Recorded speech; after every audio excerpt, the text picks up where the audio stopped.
Wait, is that Lucy doing that voice? No, that's Jen. Oh. Wait, do it again. Where's Lucy? Would not have picked that out. Sounds like Scooby-Doo. That's funny. We are live on YouTube right now. We're going to get the show started momentarily because there's a lot to get to, a lot to talk about. One of the things I want to talk about before we start the show, though, is one of my favorite listeners to the show, KJ, out of the Salem, Massachusetts area. Of course. Got a nice little package from her. You can find our P.O. box on whoarethese.com. We always accept gifts and drugs, and people send me dildos, but they're not for me. So she says she's been really enjoying the Living in the Past episodes and some of the best ones. And so she sent this over as an appreciation. She sent a shirt to you, me, and Jenny Jingles. And so, Chris, here is your new Reds shirt, the restaurant that she operates there in Salem. Oh, She says that this is a design on Obituary's Cause of Death album is what it's based on. Obviously. You So- didn't know that? Well, I mean, that's what she said. I didn't want to make assumptions. I don't actually know. But That's beautiful. She is the best. yes, Very she generous. is. Thank you very much. She sent us a lot of nice care packages. Yeah. And we got to meet her in person in Boston. We did the live show in Boston. So that was pretty cool. Yeah. Right? Yeah. That's what I'm talking about. So I always like talking about KJ. You know what I'm not going to talk about is Gino Biscotti. Oh, okay. He really wants our attention. It's very desperate. It was very sad. Even like Jake Hudson is more subtle about trying to get my attention to get me to talk about him. You know? Just seems like Gino could have messaged me. Called me. It'd be too easy. I like Gino. I think he's a nice guy. Just give me a ring. I'll pick up. I'll talk to him. Instead, he wants to. He needs Doom to clip him so that I see that he's yelling about me and hooting and hollering. But I don't think always Doom needs hooting and anybody's hollering. help. what are you opening up stuff over there too, Adam? Don't even worry about what's going on over here. Don't People sending you even. stuff. Dildo too? after dildo after dildo. Wow. All right. Let's see here. I think we can get the show started. I mean, we do have the super tip system in play. I should probably mention that. supertip.gg/WATP if you want to participate in and support the show, like our buddy Jordan here, Jordan8935. Whenever someone talks about leaving the Dabbleverse, they fail to realize just how much they stay with us. Case in point, as I was dressing my kid, I subconsciously went arm in, arm out, arm through. I know I have that drop somewhere. Where would I have put my buddy Tony Michaels? Drive in, drive out, drive through. We do miss the old Tony Michaels and his fast food review videos. Oh, yeah. He took down off the internet. That was unfortunate he did that. I And loved his learned a- reaction when you guys found it. When everybody found it and started making fun of him for it. That Yep. was the best. He really took a hit. Yeah. Well, when he started making fun of ISOS videos, he's like, they're going to take all of these down for sure. Nope. Definitely not. Venom Tony 15. What do R. Kelly, Roman Polanski, Bryan Singer, and Lenny Dykstra have in common? They all are my fave PDF files. I want to be in the alphabet community so badly. As a proud member of the MAPS community. I may not be a member of the MAP community, but I am still a sex pest. May I offer you my kids? Dan? Ugh, no, they are too old for my taste and more into minors that are colored, not all legal white people. Yeah, I saw that one coming. I had a feeling that Daniel Alexander wouldn't want John's kids, even though they're quarter Puerto Rican. Hearns over for 3 months. Rumor is Stuttering John later Tabber is done with them and will come out in December because of lack of payment. I hear a lot of rumors flying around myself, I'll be honest with you. I'm part of this whole rumor milling about. Andrew Scott, I like this show. Well, thank you. And thank you for being a member on this show. That's what helps keep the show going. And since we're talking about the show, and I've said show a bunch of times in a row, I think we should start the show.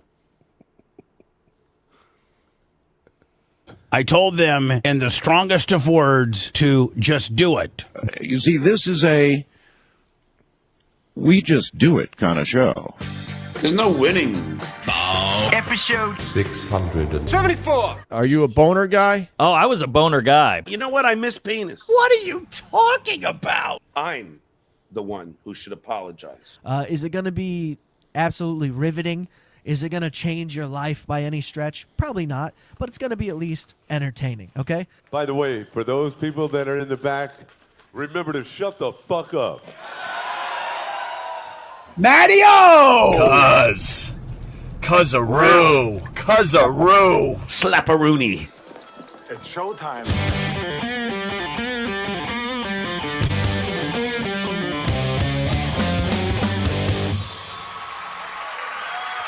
WATP. WATP. Hello, Rubber Dicks and Cuzzaroos. Welcome to another episode of Who Are These Podcasts, the only show that now likes Steel Toe because Mikey likes it. I'm your host, Carl, the $850,000 man, of course, with me every Wednesday. The guy who lives in L.A. and Carmick's Head. It's Adam Busch. There's room enough for everyone in both. Producer Chris is here as well. Gentlemen. Please go to whoarethese.com, get our email address, voicemail number, link to the subreddit, link to our Discord server, link to our merchandise, link to our YouTube channel, and that link to Patreon and Supercast featuring 2 exclusive bonus episodes. Every month we have an exclusive episode out there now, Living in the Past, with Stuttering John, where we went back and we watched John in 2016 with Joe Coy. In 2017 with his producer at that show. Dan's his name? What's the guy's name? Anyway, we went back to 2018. We are checking out John Before the Dabbleverse, and it's fascinating. Yes. It's a fascinating study because John is bashing everyone. Yeah. He's making the exact same jokes he still makes today. They're all from his act.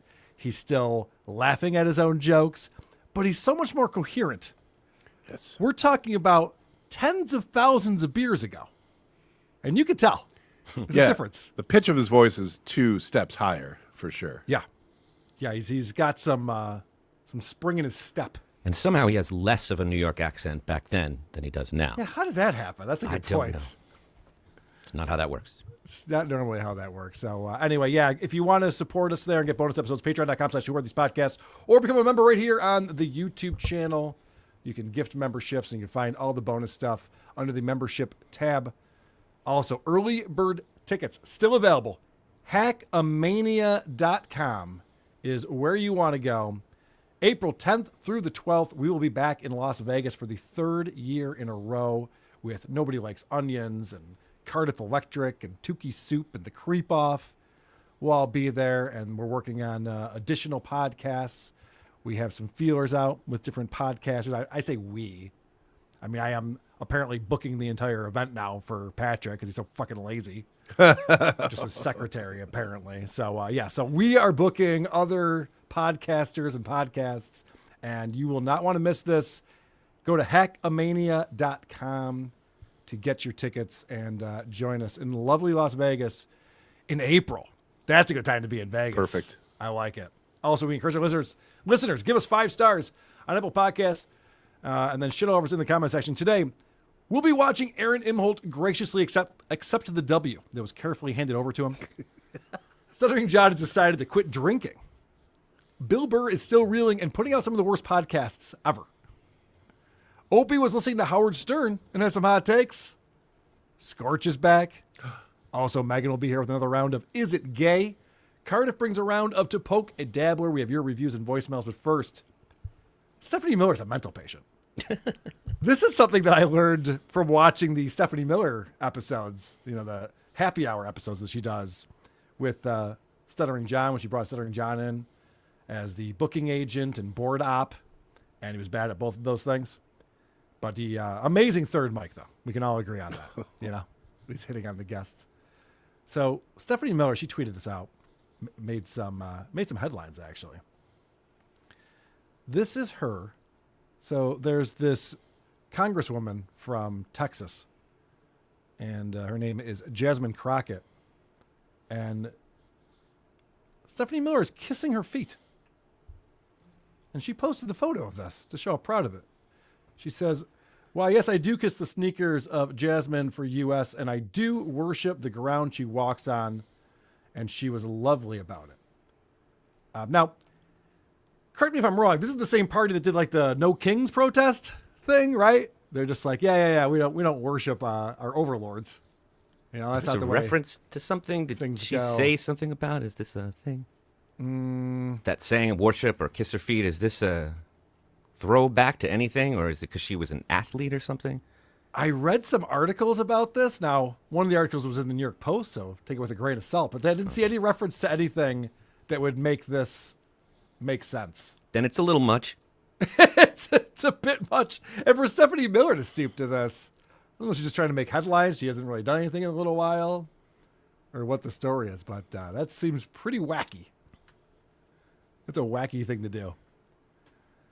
Anyway, I thought I'd share that. A bunch of people shared that with me.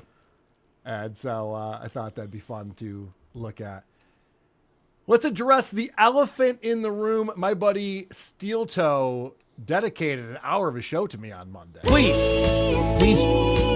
guys, Streamlabs, PayPal, Super Chats, Rumble Rants, Venmo. Maybe, you know what? Maybe we don't deserve it.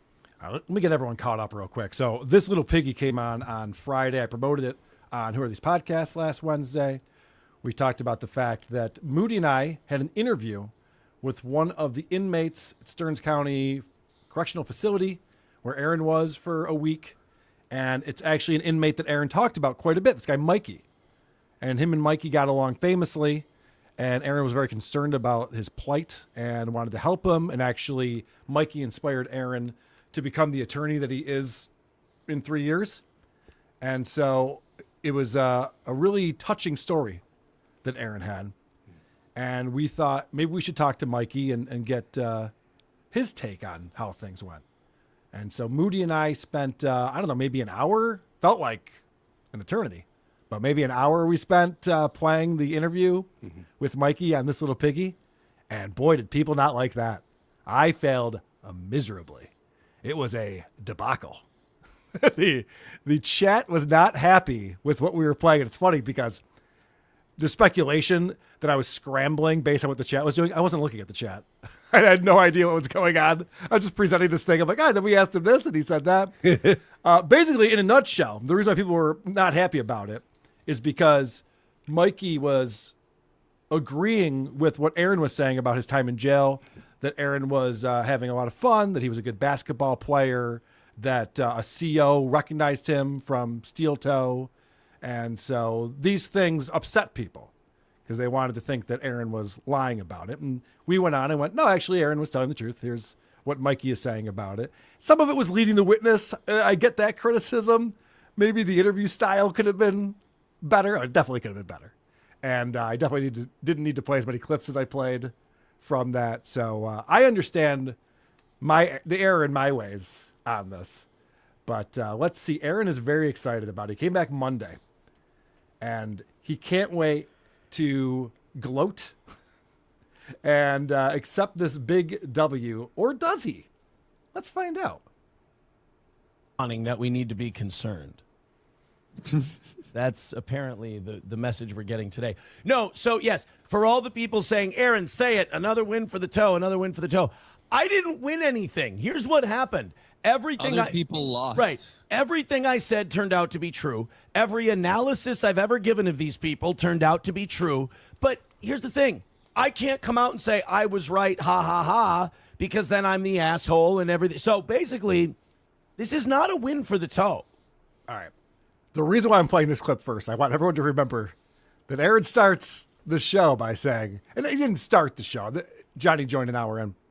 But Aaron is saying, I'm not taking this as a W, guys. I will not declare this a win for the toe. See if that sticks. See if that sticks for the entire episode. This is a massive fucking L for those guys. It's a big difference. Because I didn't win anything. Here's what you need to understand. I knew I was telling the truth the entire time.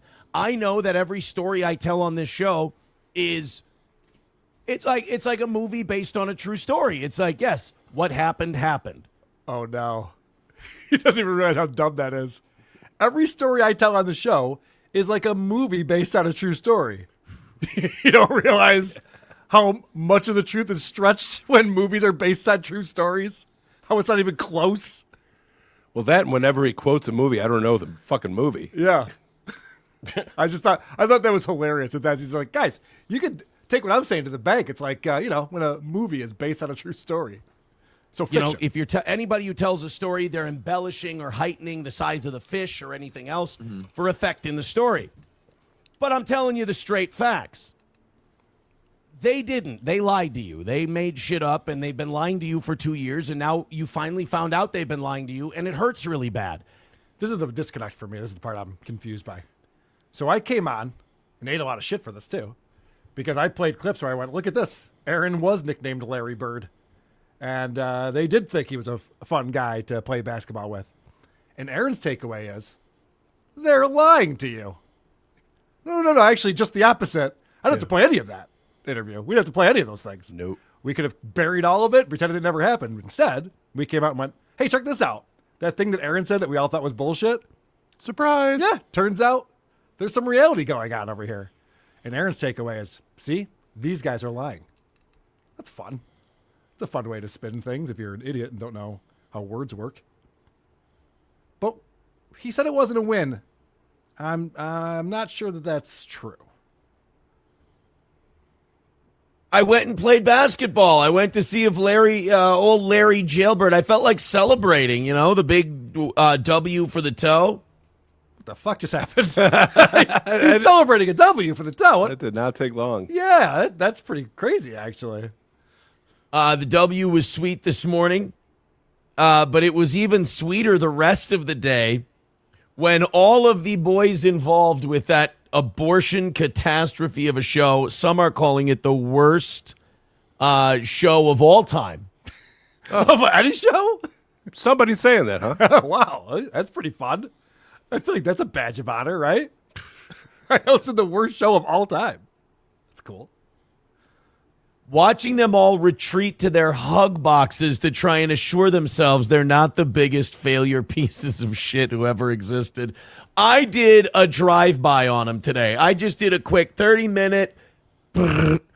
I lit up the street, and then I walked away and did the rest of the show because my audience expects a real show. They have a higher standard than those people. And yet you spent an hour and a half talking about it on your show. What's crazy to me on this one, he goes, I did a drive-by. I spent 30 minutes doing some research. Like, holy shit, finally. Yeah. Play a clip. This is great. Right. You went and you watched, and you're talking about us going to our hug boxes and all this stuff. Cool. Well, he'll definitely be playing the clip then. So I had to do a quick little street sweeper, quick little drive-by. You don't really need to do much when those guys bomb as badly as they did and expose themselves to the world and prove Aaron right. So I just had to do a quick drive-by, kneel on the football, run out the clock, game's over, win for the toe. They all retreated to the hug boxes, trying to convince their audiences, but it sounded more like trying to convince themselves they didn't look like complete retards. And look, I'm glad I could make them do it. I'm glad I could make them do it without lifting a goddamn finger. It really was something special.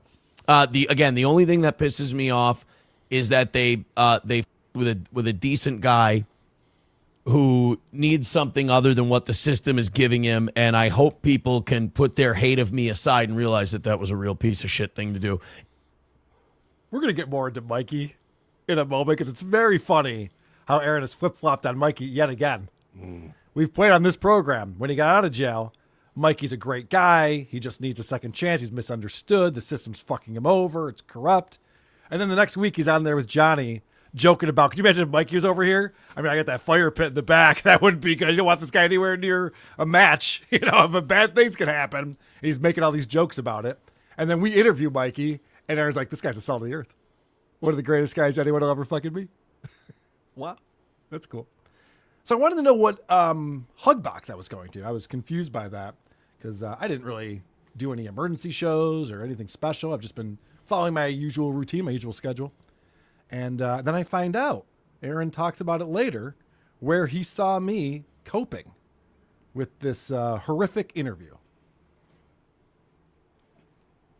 Truly, let me get on your show so I can cope to you, and you'll just nod and tell me I'm right.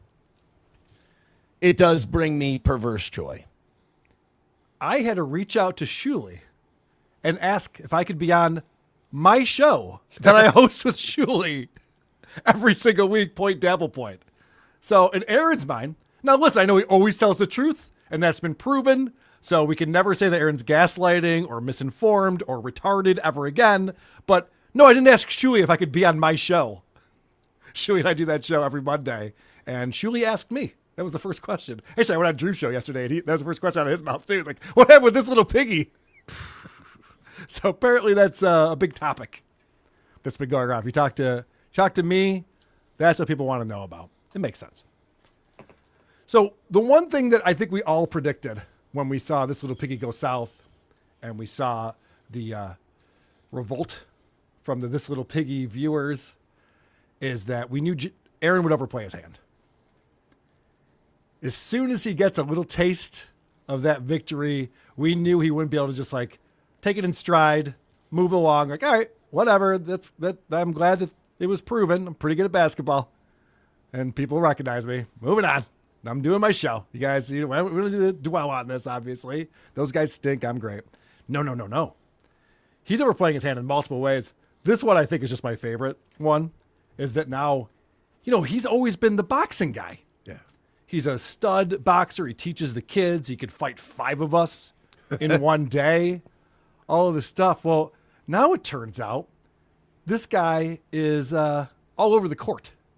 And yeah, Larry Jailbird made his return to the court today. Larry Jailbird made a comeback. And,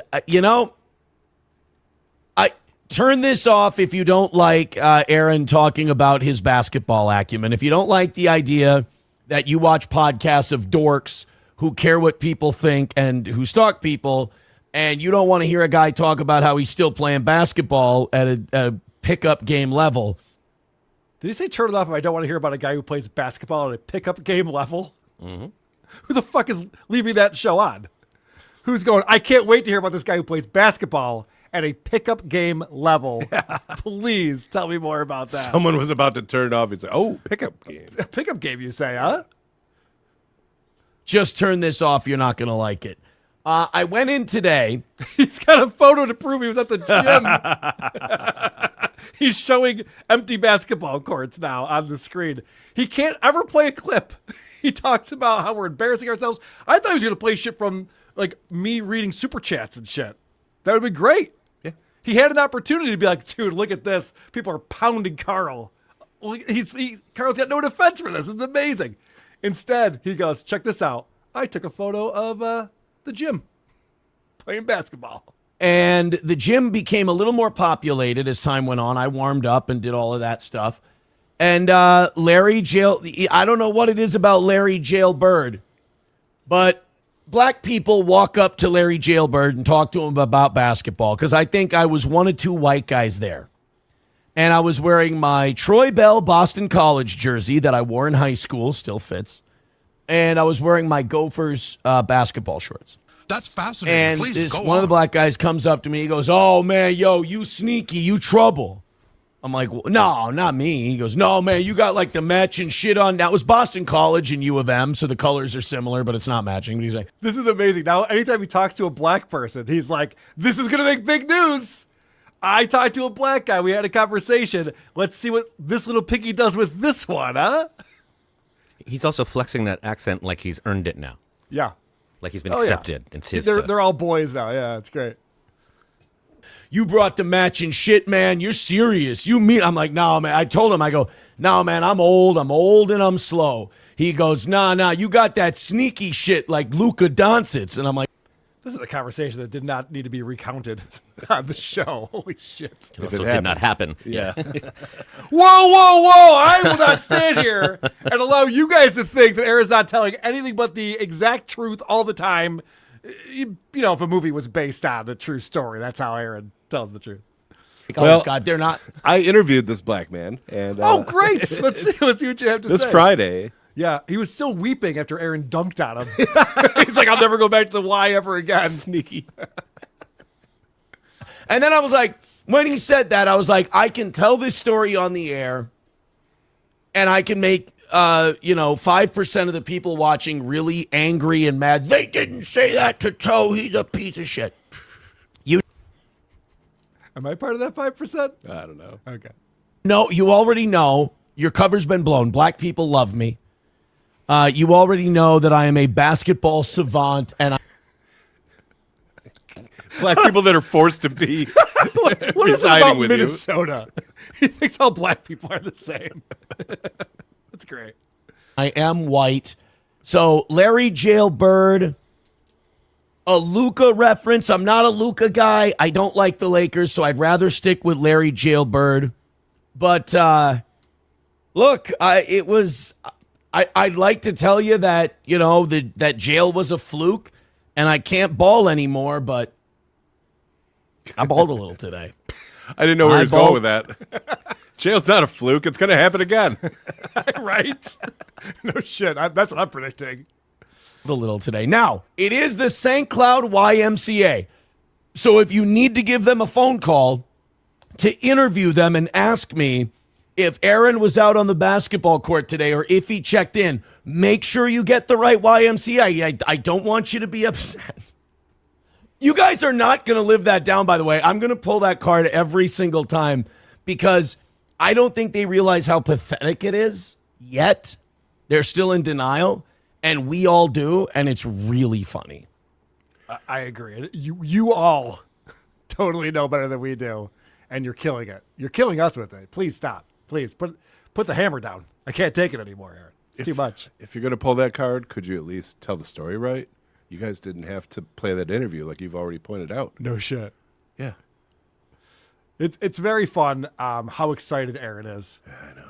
That he thinks that he's got this whole team behind him now. I'm not even going to play all the clips. Watch Patrick Melton. He went through all of the clips. I just, there's certain things that stuck out to me that I thought were funny. So you're not going to go through it. But it's crazy how Aaron's talking about this being a religion and people converting from their religion. Like, he's lost his fucking mind of what he thinks any of this is. We do a show once a week making fun of you, Aaron. Relax. So yes, it was fun to play basketball again today. I'm sorry that so many people had to just, I bet you those guys are in a group text together and all since Friday, they've been texting each other in group text, coping like, this doesn't make us look that bad. Aaron's still like a really bad guy and blah, blah. And it was. Hold on a second. Did he even watch the show? I had both Tukey and Melton clowning me. Do you think that stops when the show ends? You don't think I'm getting made fun of in the group text afterwards? Yeah. Was still. Do you think all of a sudden Melton has my back? Hey, Carl, I said some rude things to you, but just so you know. It was a bit. Yeah, that was a bit. We're cool, right? No, it's none of that. Going on today. They heard me roast him, and they went, oh, you know he's totally wrong about everything, right? Truly, let me get on your show so I can cope to you, and you'll just nod and tell me I'm right. It does bring me perverse joy. No, Pen 15 Fathead says, I think you need. So yeah, I think that's fun. That all we did was play the actual clips, and weird. I didn't remember to seethe on that episode. I love how the only way a W could happen is without his help, against his will. That's the only way he can have a win. I was accused of smile talking. That is something that I was accused of. That does happen from time to time.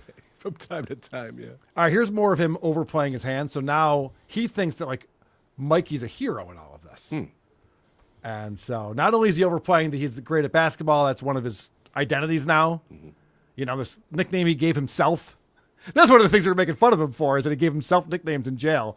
The only one that he didn't give himself was Larry Bird. He's already changed that to Larry Jailbird. That's his new nickname. Well, it's tough for me because, like, I saw him as a boxer. Like, that defined him to me. So having to make this adjustment takes a little time. It's going to take some time for me as well. I would like to see not just a still image, but I'd like to see him on the basketball court. No, all I need is a stock image of a gym. Any gym. That's all I need. No. Adam, we've seen him sing karaoke before. He's not good with pitch or timing or lyrics. He's got an invisible touch. It really is. It's not even karaoke. He's just singing along with the singer, and he still can't get it right. So I'd love to see this basketball prowess that he claims to have now. You know, when he's not playing mentally deficient people who have been locked away from us. I wonder how good he is. But, all right, this is more of him overplaying his hand that he was given. But Carl interrupting as many times as he did, he had a feeling that if he let that play, it would have burned everything to the ground. So he had to stop, and this is a common Carl thing, does it with John all the time too. Wait until you guys find out that John isn't the supervillain that you guys have painted him to be the last 4 years. He's just kind of a dopey guy. But that's for a different... Let's not question too much in one day. That's amazing. So now, because I played the interview that showed that Aaron was telling the truth, you're welcome, Aaron, that proves that Stuttering John is a good guy. We've been making all of this shit up about John all this time and pulling the wool over everyone's eyes about him. Can you believe it? OJ's going to be pissed when he finds out. This is why he repeats himself. It keeps getting larger and larger the more he tells it. Now, it wasn't just... The takeaway was that you're not a good interviewer. It was never that he's a good guy. No one put that in there. I think it's a really common practice in true crime podcasts to reach out to former cellmates and people. It happens all the time. Then it's up to the person listening whether they want to believe it or not. I would say that putting $100 on their commissary and then asking questions that were yes or no and setting it up like you were a fan of his, like you're making a documentary on this guy, Aaron, let him think, I'll give this guy whatever he wants. They seem to want to hear nice things about him, so that's what he said. Yep. What I'm wondering, which is not the way to go about that kind of thing, I'm hung up on is why everyone now just believes a Mikey. Like everything this Mikey says is now true, where in any other situation, they would never believe someone in prison who was just given $100 and is being asked questions being led by the interviewer. They would just discount it. If it was about some serial killer that told a story about their time, spent with the serial killer, we'd just move on. We wouldn't think about it. Why is everybody believing Mikey? Like, he said Larry Bird, and you said something so interesting. You said, Aaron's the kind of guy to manipulate people. I believe Aaron's the kind of guy that comes back to his cell and is like, oh, they love me out there. They're all calling me Larry Bird. Mm-hmm. So you're like, did they give him nicknames? Yeah, they called him Larry Bird. Or maybe he was good at it, but that was it. Everything else was just, yeah, I think so. Maybe that last one. Yeah. I don't believe a fucking word this guy says. Moody was asking questions. I'm not throwing Moody under the bus. This isn't his fault. But he was asking questions like, did he ever bring up Nick or Kayla or April? He's like, yeah, he was talking about Kayla. Oh, does he like Kayla? Yeah, it was favorable stuff he was saying. Did you ever say another win for the toe? Yeah, that sounds familiar. Yeah, I think he did. That's what he said. Right, yeah. I mean, that was basically what the interview was. I didn't need to play all most of that.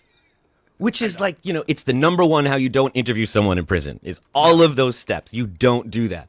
But, Aaron's always the guy who's like, listen, there's a imprisoned arsonist with a long record and no chance of getting out of there, and we have to believe what he has to say about this. We're gonna take his word because they're always on the side of Mikey's. All right, well, I was really happy for Aaron to get this victory, this W. It doesn't happen very often. And we all know that W's are nice, but the goal is really the most important thing. That's the crucial thing. Aaron has said this before. He's like, I don't care if you guys like me or not. I don't care how many people watch me. Mm-hmm. If I hit the goal, that's it. That's the be-all, end-all of doing the show. So I was actually a little surprised when later on in this very program where he's doing these victory laps and gloating so much, he's having some problems hitting the goal. See, this is why the big W for me doesn't matter for my audience, because they didn't give a shit and they probably didn't even know it happened anyway. 09 Canyon says, why was today supposed to be a big day? Exactly. My audience is full of such good, decent people who just don't know about this AIDS and cancer. I really should just do what they want me to do. Cheeseburger Pie says, I'm not surprised because you wasted an hour on shitty YouTube drama. Well, I thought because it involved me and the host of your show looking really good, I thought you'd want to see it. Of course you did. Oh, that's why. It's because you're a narcissist. And so you're like, oh, my audience. And I've said this before. Aaron makes a show for Aaron. Aaron makes a show that there's one person who would really enjoy it. That's himself. But you didn't. And now 120. All right, enough fucking around. Let's I know you want to see Panicky Pete, Aaron, and everything else. I would like to see you guys just knock this thing out because I hate this part of the show. I love the show. It's a great time and everything else, but 120, dude. We need to get moving on this. 120 does not work for me, brother. So this is actually the point that I was trying to make. It took me a little too long to get there, obviously, on This Little Piggy. The point I was making with the Mikey interview is that it proved Aaron was actually having a better time behind bars than he does in his life because of the goal. The goal torments him. the reason why the Beggy Monster was born, one of our favorite characters. Oh, yeah. Step aside, Tukey. The Beggy Monster's coming. Let's see if we can get the Beggy Monster for Hackamania. That'll move some tickets. Mikey, did Aaron ever mention the goal? Did the Beggy Monster ever come out while he was in jail? No. In fact, he said he hadn't seen the Beggy Monster in days. He was in a really good mood. This is what torments Aaron more than anything. He'd rather be playing cribbage with some inmates. 120 does not work. So we need some of those big, fake, huge donos coming in that usually come in. We can't make it on the size audience we have, just throwing a little bit in at a time. We need big, fat fucking whales to make us feel like we're really doing an actual show. That's the quiet part you're saying. God damn it. Approachable says, you don't look good in that shit. The only thing that shows is you're obsessed with them as they are with you. It makes you look sad and pathetic like you need them and you deserve a miss today. Oh, sorry, I celebrated that a bunch of retards proved me right. Veldrain with $1 says they told... It was actually some pretty good advice. They just skipped right past. All right. The Knights of Knee to stop it, and that's all it took to stop that fraud. All right. So I just thought that was funny that Aaron's just like, this is going to be such a great day. He was all excited about Monday. And then the 5th hour, he's going, guys, how come no one's giving me money? What's going on? I'd never seen him look more relaxed than he did when he was shitting on everybody. He was just looking straight into the camera.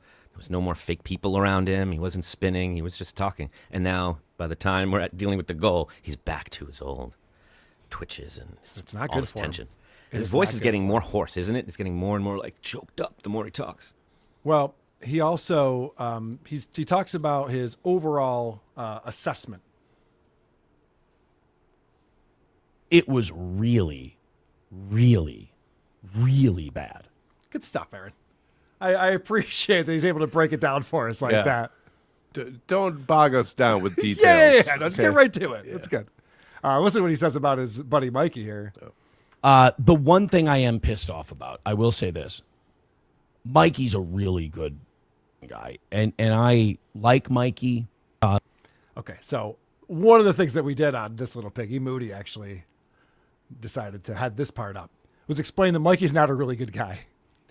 Mikey has a horrible track record and criminal past that makes it seem like you wouldn't want to be around Mikey. Mikey has punched COs while he's in jail. He's very violent. He threatens people with knives. He sets people's houses on fire. Yeah, he doesn't like blankets. Yeah, right. He's very pissed off at blankets for some reason. Maybe he grew up with Michael Jackson. I don't know. So Aaron is very concerned. Now, this is the part that I was astonished by. Because Aaron is such a pussy. He has to get the law involved in everything he does. And I didn't realize that he would go to these lengths, but he's very concerned for his buddy Mikey after this interview happened. And remember, this is the same Aaron who was joking about, I would never have Mikey over to the house. Are you kidding me? This guy's dangerous. Right. that'd be nuts. And now, because we interviewed Mikey and Mikey made him look good, he's done another 180 on him. They publicized all of his thoughts, everything else. A guy who's considered not competent to stand trial right now. So a guy who's got mental health problems isn't competent to stand trial yet. They interviewed that guy under false pretenses and then released it to the world. Now, I don't know if that could have an impact on him in jail. I'm going to call Stearns County today. Okay, this is insane. This is my favorite part. This is my favorite part that came out of all of this. And I knew fun things would happen this week, but I didn't expect this. Does he think that Stearns County Jail follows the Dabbleverse? He's like, I hope this doesn't have negative consequences on him. I mean, I don't remember this being covered by Fox News or the New York Times. It was just an episode of This Little Piggy. I don't understand his complaint in this. It's crazy. He's concerned for his buddy Mikey that there's a negative consequence to Mikey talking to us and then us playing that on YouTube. What false pretenses was he under? That's a whole other thing, too. Okay. Moody goes, we want to talk to you about St. Cloud, Minnesota radio hosts. Okay. It's like, yeah, that's Who is it? Is it Woods in Shawshank Redemption? Who's the old man? I don't know. The guy who kills himself at the end? Yeah. This is Aaron. He misses prison so much. He's coming up with excuses to go back. He wants to go back there. know if that could have an impact on him in jail. I'm going to call Stearns County today. I'm going to let them know what happened because I don't want him getting in trouble. That's my favorite Aaron right here. The delusion is amazing. Not only is he coming up with this wild idea that Mikey's going to get into trouble, but Aaron's the one who can solve that. Aaron, who just spent 7 days there, is going to be able to call him up and be like, hey, I vouch for Mikey. He's good. All right, never mind. We were going to punish him for this, but if you say he's cool, he's cool. Like, why would he think that for a second unless he thinks his audience is dumb or he's dumb? It can only be those things. Well, he made it clear that there are CEOs listening to the show, even though they're never in the chat and they don't donate. Even though I'm in there asking, they're never showing themselves. So I guess it's because they're trying to protect their jobs. I get it. Sure. But he thinks they're beating on Mikey inside the jail, and then the phone rings and the camera pushes in on the guy, and they're like, stop! It's radio. He says stop. We got radio on the horn over here. Yeah. He said the Leave word. Mikey alone. He's one of the good ones. I want to explain to them that Mikey didn't do anything wrong. This is not anything Mikey did. Yeah, no shit. Mikey was taken advantage of. I don't want to see Mikey get moved because people like him there. Why the fuck would they move him? Why would having a phone call with us that was recorded, where Mikey gave out information on how to contact him because he was looking for companionship? Yeah. Why in the hell would they have to move him after this?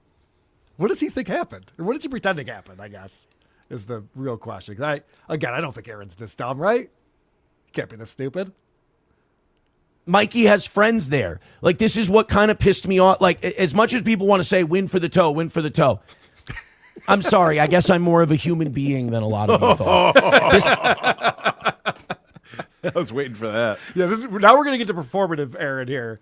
So now he's taking out a character. After gloating for 40 minutes straight, now he's like, and by the way, I'm very pissed off on behalf of my buddy Mikey. Like, you are? If jail was such a plus for him and everyone else involved, sure. Why is Mikey in such peril? Because he talked to us. He talked to a guy from New Zealand. Yeah, and everyone had a good time. Yeah, I know. It's so stupid. Guy doesn't deserve that. And this guy has friends. And this is this guy's home. This is where this guy's living right now. Yeah, for a He reason. has a very serious case pending, and he can't make bail, and he can't get out. And this is what I'm talking about with the problem of our system. Just because this guy's poor, he can't go home. He can't go anywhere because he's poor. Well, that and the arson.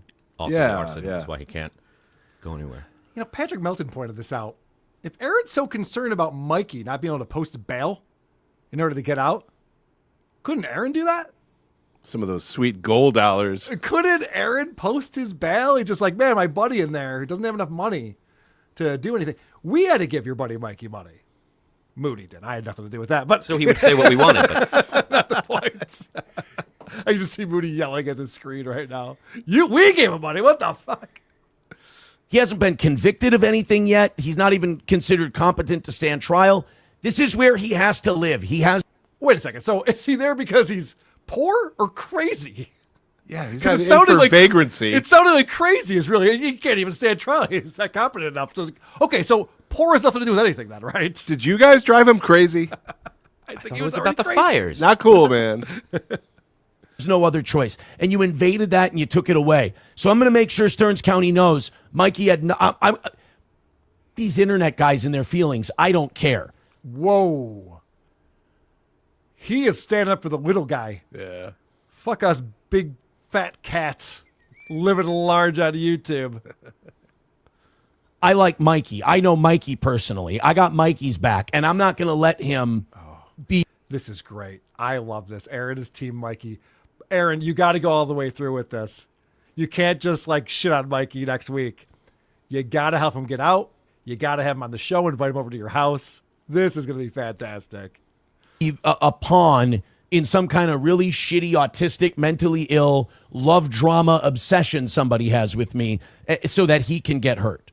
Because nobody gives it, and that's the thing. A lot of these guys in there, what Moody and Carl and Patrick did, and make no mistake, they were all in on it. That's the other thing, too. He's trying to do a divide and conquer. He's like, Tukey's cool. Yeah. I like Tukey. That was noticeable. Yeah, I like that guy. So he's trying to get it to be like, yeah, I'm done with you guys. I'm Team Aaron now, as if that's what's going to happen next. What these guys did was what Mikey has had people do to him probably his entire life. What we did, we tried to get him laid. We gave him money. What else are we supposed to do for this guy? Yeah, actually, that hasn't been happening Right. throughout Mikey's life. I feel like we're the good ones in all of this. And it seemed like he had a good time talking to us. When the phone call ended, he's just like, all right, can I call you guys back? We're like, yeah. We'll be here. It's fine. This is just a quick one, then we'll move on. But I love performative Aaron because he's really bad at this acting thing that he does. No one's buying it. They're not going to get this poor bastard in trouble. I will see to that. That part I didn't like because that's the real life part. That's not the internet part. You know, I mean, now that you guys who all hate the toe have seen that I was telling the truth about my experience in there, I'll use that part now so you can take this to the bank. As they say, I'll keep it a buck. That's a good guy, and I'm not going to let anybody his shit up. So, yes, I will be contacting everyone I need to contact to let them know you have an inmate. He didn't do anything wrong. He was taken advantage of by leeches, liars, and parasites. Just Mikey's all right. These guys did it, not Mikey. Because that's the last thing a guy like Mikey needs. So this is fantastic. Now Aaron can tell no lies. Because they nicknamed him Larry Bird, nothing he says is a lie ever again. That's fun. That's a fun way to live your life right there. So when you sit here and you go, oh, I guess... But wait a second. After he said that, then he said that Mikey was a really good guy, and Mikey's actually a piece of shit, horrible human. So I'm confused. Am I the one who didn't understand the rap sheet? It's like some sort of logic puzzle. Yeah, right? You just kept saying he's incompetent over and over again. Yes, he did say that a lot. Toe was telling the truth. Toe was telling the truth. Here's another thing Toe was telling the truth about. I have a shitload of empathy for people like Mikey. I learned a lot about people like Mikey while I was in there, and I don't like the way our system treats people like Mikey and Alec and everybody else I was in there with. Which is why you're going to become an attorney, a defense attorney, who helps people out, like Saul Goodman before he turned bad. Yeah. And if only all of the hosts of the White Power Hour all over the world could get locked up in a room with a Mikey for a week, they'd come out totally different. I know, he's learned so many lessons, hasn't he? The main takeaway is I'm really good at basketball, but also these poor people. The main takeaway is that Mikey's like them. They like him, and there's nothing we can do about it. The system treats them. I'm one of the lucky ones. I can look after myself. Those guys. Well, that's I guess your white privilege, Aaron. Congratulations on that. Very impressed. Anyway, I just loved that. I had so much fun watching Aaron's response to the disastrous episode of This Little Piggy. I knew that Aaron would be feeling all of his feels and doing the big victory lap. I did not imagine he was going to be trying to get us in trouble. Because let's break this down what this really is. He wants Moody and me to get in trouble for talking to this guy. Yes. That's why he's reaching out to Stearns County Correctional Facility. Like, he's going right to the police with this. Oh, did you guys know this thing? It's like, what else could he possibly be doing? He's pretending he's helping Mikey so that Mikey doesn't get moved to another facility. None of this is based in any type of reality. I think that guy from New Zealand isn't really making a documentary. We got to... Yeah, like, Aaron, they don't need your help. They're recording the calls. They listen to it. If they have a problem, they will deal with it. They don't need you telling on people. Right. They recorded the calls, and anyway, it's so ridiculous. I love the people who are acting like what we did was illegal. As you mentioned, Adam, this happens all the time. Listen to true crime podcasts. They're constantly having interviews with people, and they want to get their story out there. This guy wanted to talk to us. He was excited about it. Anyway, we have a lot more to get to. Stuttering John. Wow, his show today. There was something else. But I also want to talk about his show last night and what's going on with him and Vince the lawyer. A little falling out there. I checked out Bill Burr's Monday morning podcast. And we've been making similarities between him and Opie. I think Opie might be better than Bill. Whoa. Yeah, I think you might agree with me when this is done. Bill is doing such a shit job now on his podcast. It's incomprehensible. He's a very intelligent and funny guy. And holy shit, he sucks. And then we got Opie Radio, Opie with Ron the waiter. And what Adam's been doing is a phenomenal job of breaking down day by day of what's going on with Opie and watching this collapse in slow-mo, which is a lot of fun. Scorch put out a video. Hopefully we'll have time to get to that. But first, I want to thank the people who are supporting us over at supertip.gg/WATP, like my girl KJ, who we talked about right before the show started. Glad you guys like the shirts. How about that Stephanie Miller? So cringe. Yeah, it's wild that she's kissing the feet of politicians and posting that on Twitter like it's a good thing. But yeah, it's a mental disorder, what she's going through. Thank you, KJ. Thanks for the support all the time. Appreciate it. Anonymous, we gave you guys crap for that interview, and yet you might have reached the goal more than Aaron. It's very disappointing that Aaron did an hour and a half on that. And, that's the other thing that's going on with Aaron, too, is Johnny's schedule has changed. I was going to say it's sad that he had such a hard time reaching the goal. He thought he was going to crush it. Because when he got out of jail, he crushed it. You know, everyone's just throwing money at him, so he was feeling good about that. But he was talking about, he goes, Johnny's been really sleepy lately. He's yawning. He's out of it. I don't like the way he's reacting to things. I feel like I'm boring. I feel like I'm boring him.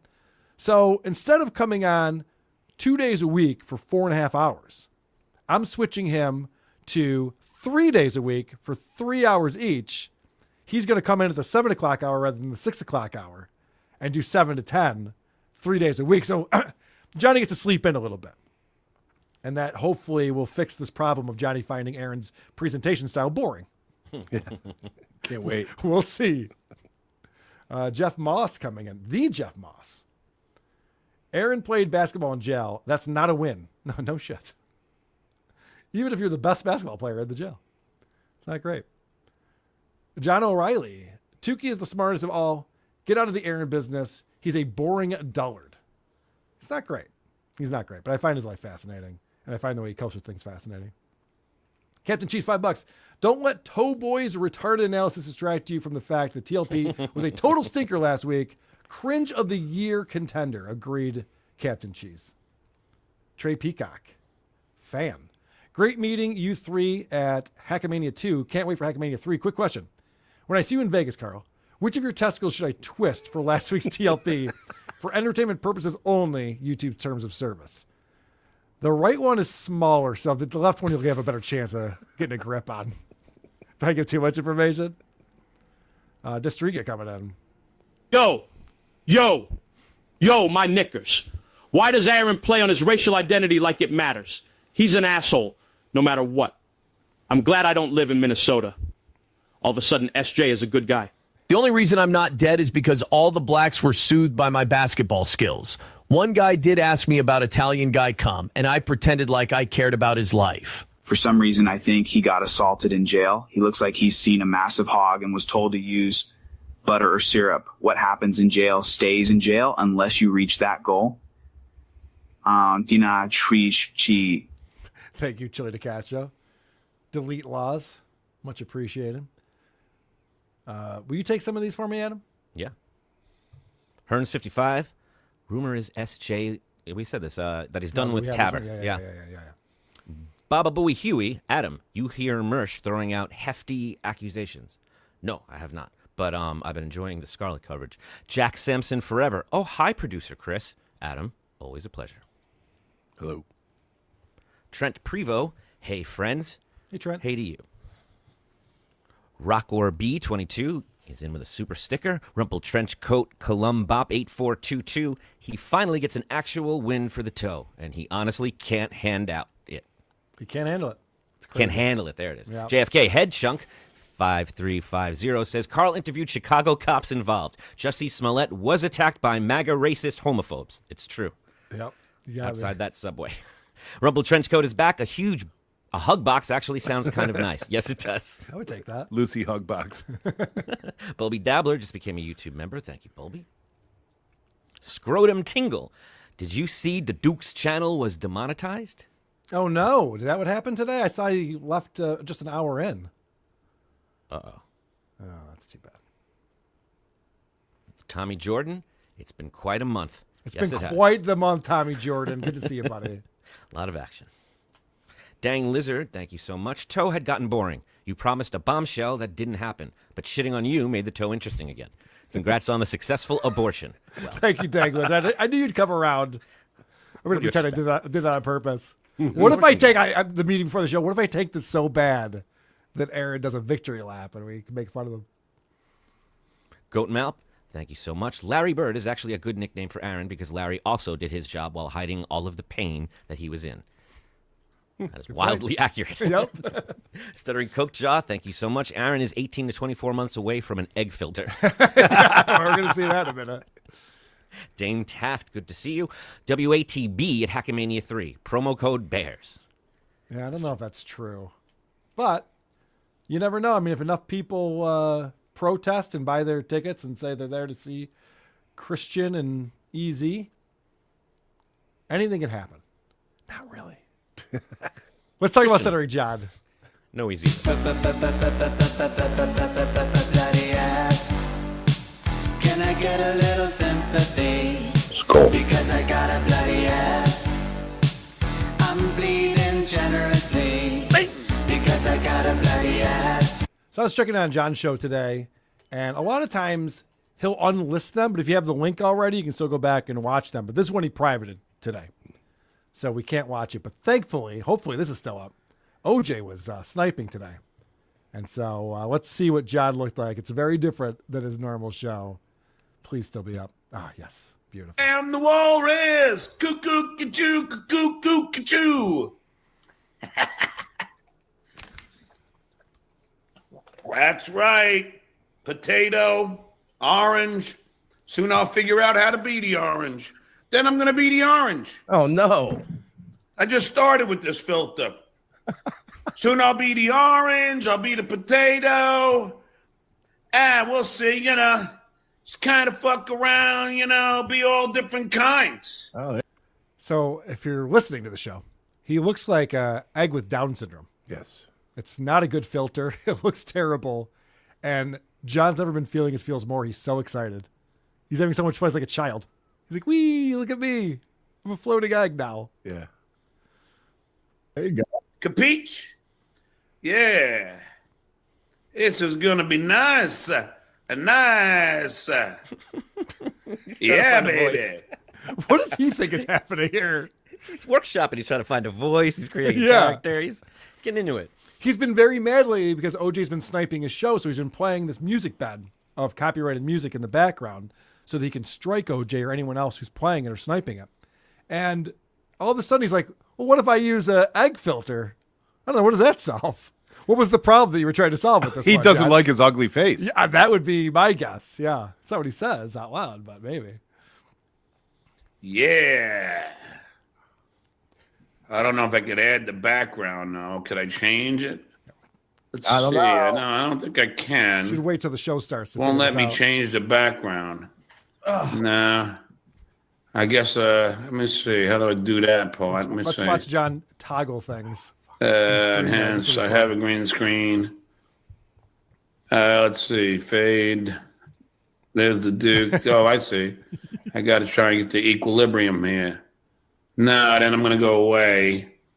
Yeah, maybe we have a different background. Let me see if I want like that. Hello, everyone, and welcome to another snipe of Stuttering John Melendez. All right, so this is a lot of fun. I'm sure people will be breaking this down. I saw this afternoon, so I wanted to show you guys what John was up to.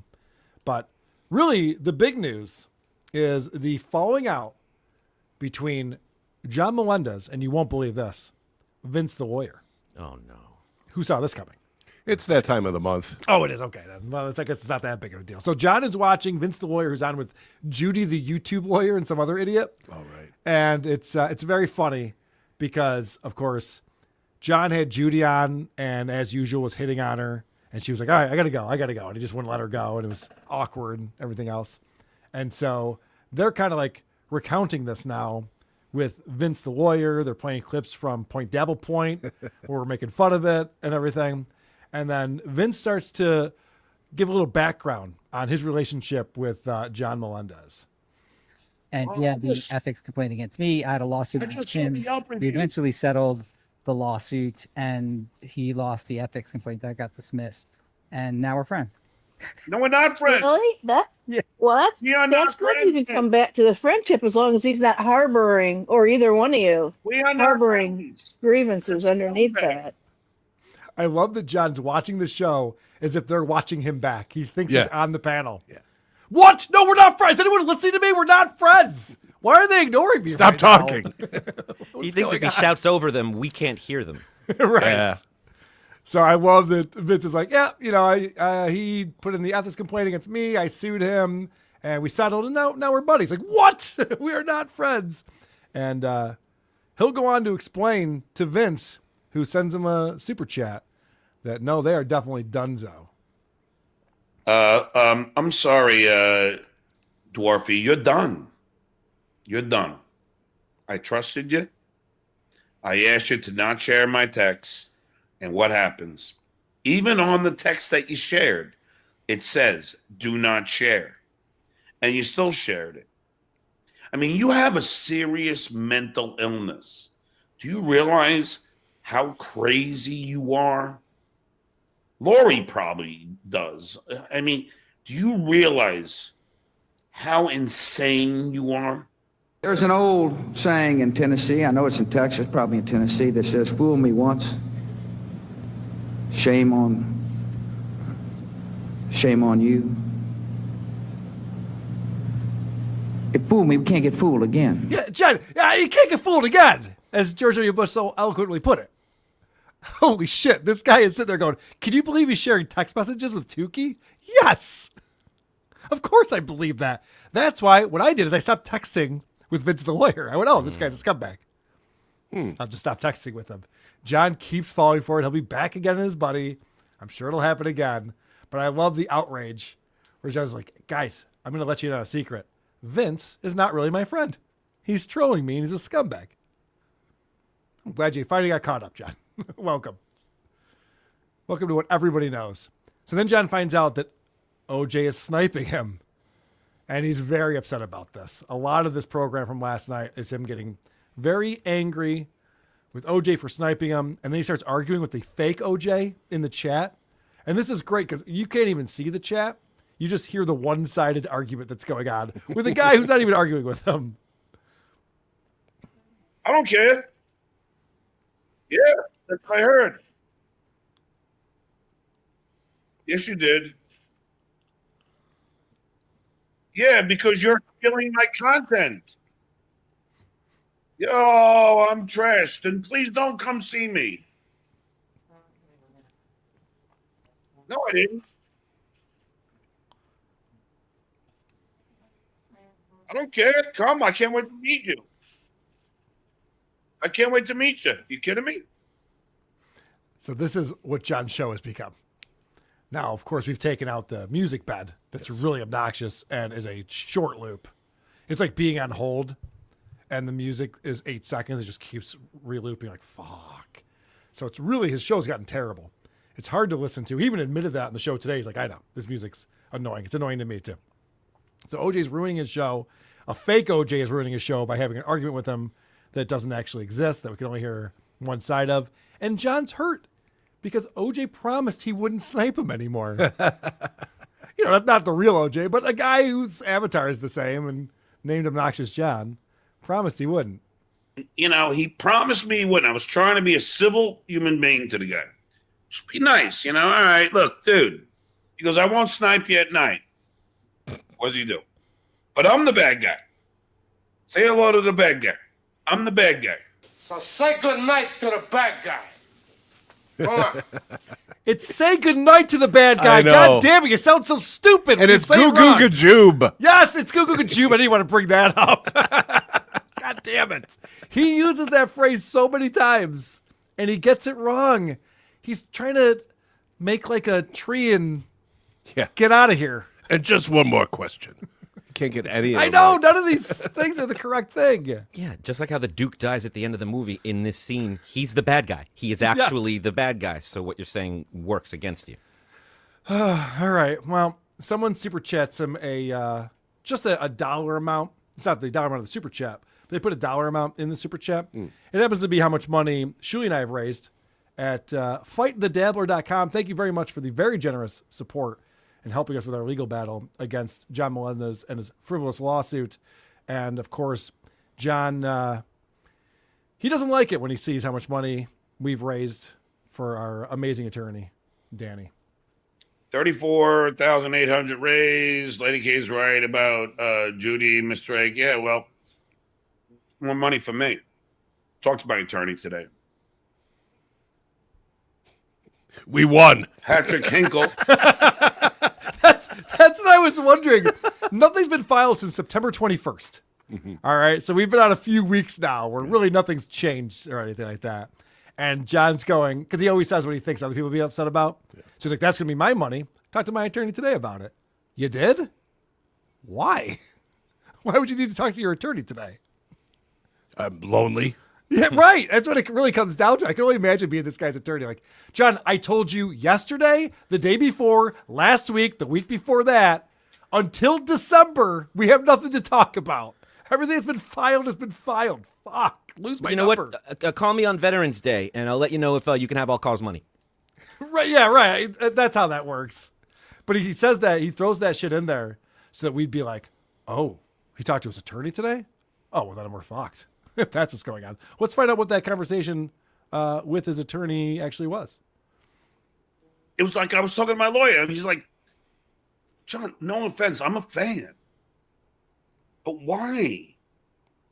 Why do they watch you every second? I go, I don't know. I said, because he goes, I wouldn't. I go, that's because you're normal. You understand that's not a good conversation that you're having. His attorney's like, I've seen your program. Why would anyone watch this? He goes, I don't know. I wouldn't either. Yeah, I'm like, yeah, I know. It doesn't make any sense. Your show's garbage. Why would anyone watch this thing? I don't think John even knows what he's saying right there, if I'm being honest. So we're going to see something that we see quite often. Now, John's very upset with Obnoxious John. Now, again, it's not the real Obnoxious John, but Obnoxious John keeps giving him $1.99 at a time when he super chats. And that's very insulting for the Duke. He goes, well, I super chat you. $2? $2 fucking bucks? Things got real wet. Things got real wet coming out of his mouth right there. So this whole thing is crazy to me. John is striking OJ. He wants to take his channel down. He's putting this music bed that ruins his show in order to strike OJ. He's very pissed off about this. And I always wonder when things like this are happening, is like, is there a remedy? Can we figure something out that's going to fix this? Because the $2 super chats obviously is not doing it. Up at the 20. Up at the 50. Then we got a deal.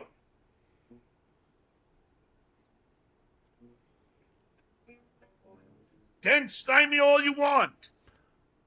He goes, oh, I super chat you. $2? That's amazing. You're telling me $20 and this is not a problem anymore. Snipe me all you want. And then he thought about it, maybe 50. I can't think of the last time I was so worked up about something that saliva was shooting out of my face and I'm screaming into the void. Or maybe it was the Bills. And then somebody goes, what if I give you $50? I'm like, oh, then everything's great. Like, sorry about that. Then no more problems. You know what I mean? Like $50 can't solve problems like that in my life. But for a very poor loser like John Melendez, who's hooked on Busch Light. Now, he did quit drinking. We'll get into that. Apparently, $50 solves everything. Good to know. So you heard him talking earlier when he was having that one-sided argument. Apparently, John has a stand-up show coming up somewhere near the Cleveland area, which is where OJ lives. And so the fake OJ, and possibly the real OJ, I don't follow that closely, is saying they're going to go to John's stand-up show. You know how John feels about people coming to a stand-up show. He printed out photos of Kevin Brennan and Tommy Jordan and gave them to the Stress Factory to be like, don't let these assholes in unless they're wearing a good mask. If they got a good mask on, then they're allowed in. So let's see how he handles knowing that OJ might come to one of his shows. I'm not going to tell him to not let you in. Quite the contrary. I'm going to tell him, let you in. Because I can't wait to have a talk with you. You understand that? Let your ass in. I'm going to say, please, I'll get you. I'll comp you. I'll comp you. Come. Say hi to me before the show. Now, the reason why I play that, so we can all remember when John plays the victim again. Yeah. When OJ actually does show up to the show and he's wearing his stupid OJ face covering thing. And John's like, whoa, get this guy out of here. Security. To Chad Zumach. Invited him over and then called the cops when he came. Yep. I mean, this is what John always says with Kevin Brennan and Patrick Melton. He's like, well, I only went to your house because you invited me. So here it is, the official invite. In fact, comp tickets. I wonder if that's a +1 involved in that, too. OJ's quite the ladies' man, so he might want to bring a date to this thing. Hey, you want to go troll a guy that I troll on the internet in real person? Ooh. This is why I love you, OJ. What girl doesn't fall for that? So it seems fun. Let's find out. John recently got some money from YouTube. He's feeling really good about it, because the money's flowing. As you guys can see, $1.99 at the time. But he's concerned about the cut Google is taking. And I got to agree with Pinky here. And it's very rare that I agree with Pinky. But I will tell you, YouTube takes 39%. I mean, last month I made close to $8,000. And I'm left with fucking not even close to that. What the fuck? Someone has got to complain about this. Sounds like you're doing it. Seriously, like, something's got to be done. This is a fucking monopoly. There is a solution to this, John. It's called supertip.gg. Supertip.gg/WATP is where you can go to support this very program. And the reason why, I remember when Melton was kind of rolling this out and other shows were starting to use it, there were certain people in this Dabbleverse who thought this must be against Google's terms of service. They're like, there's no way YouTube is allowing you guys to go around the super chat system and put super tips in. Yeah, for this very reason, because monopolies are illegal. And Google is more scrutinized than most companies when it comes to monopolistic principles and patterns that they have. So, yeah, there is a way around it. There's also Rumble. There's other platforms that you can use. I want to hear this liberal journalist keep explaining why he's not getting the fair share of his paycheck that he's earned, and why he doesn't want to have to pay for these communal services that we all enjoy, and that he should be able to find a way around that. I'd like him to keep going with that. Adam, it's funnier. I didn't even pull the clip because I didn't want to get into the politics of it. But he goes, could you imagine if you worked for a company that took 30% of your wages before you even got them? I'm like, yeah, that actually does happen, John. It's called the government. And they take that, and you don't see it come out of your check, so you think it's just normal. But it's not. The IRS did not exist.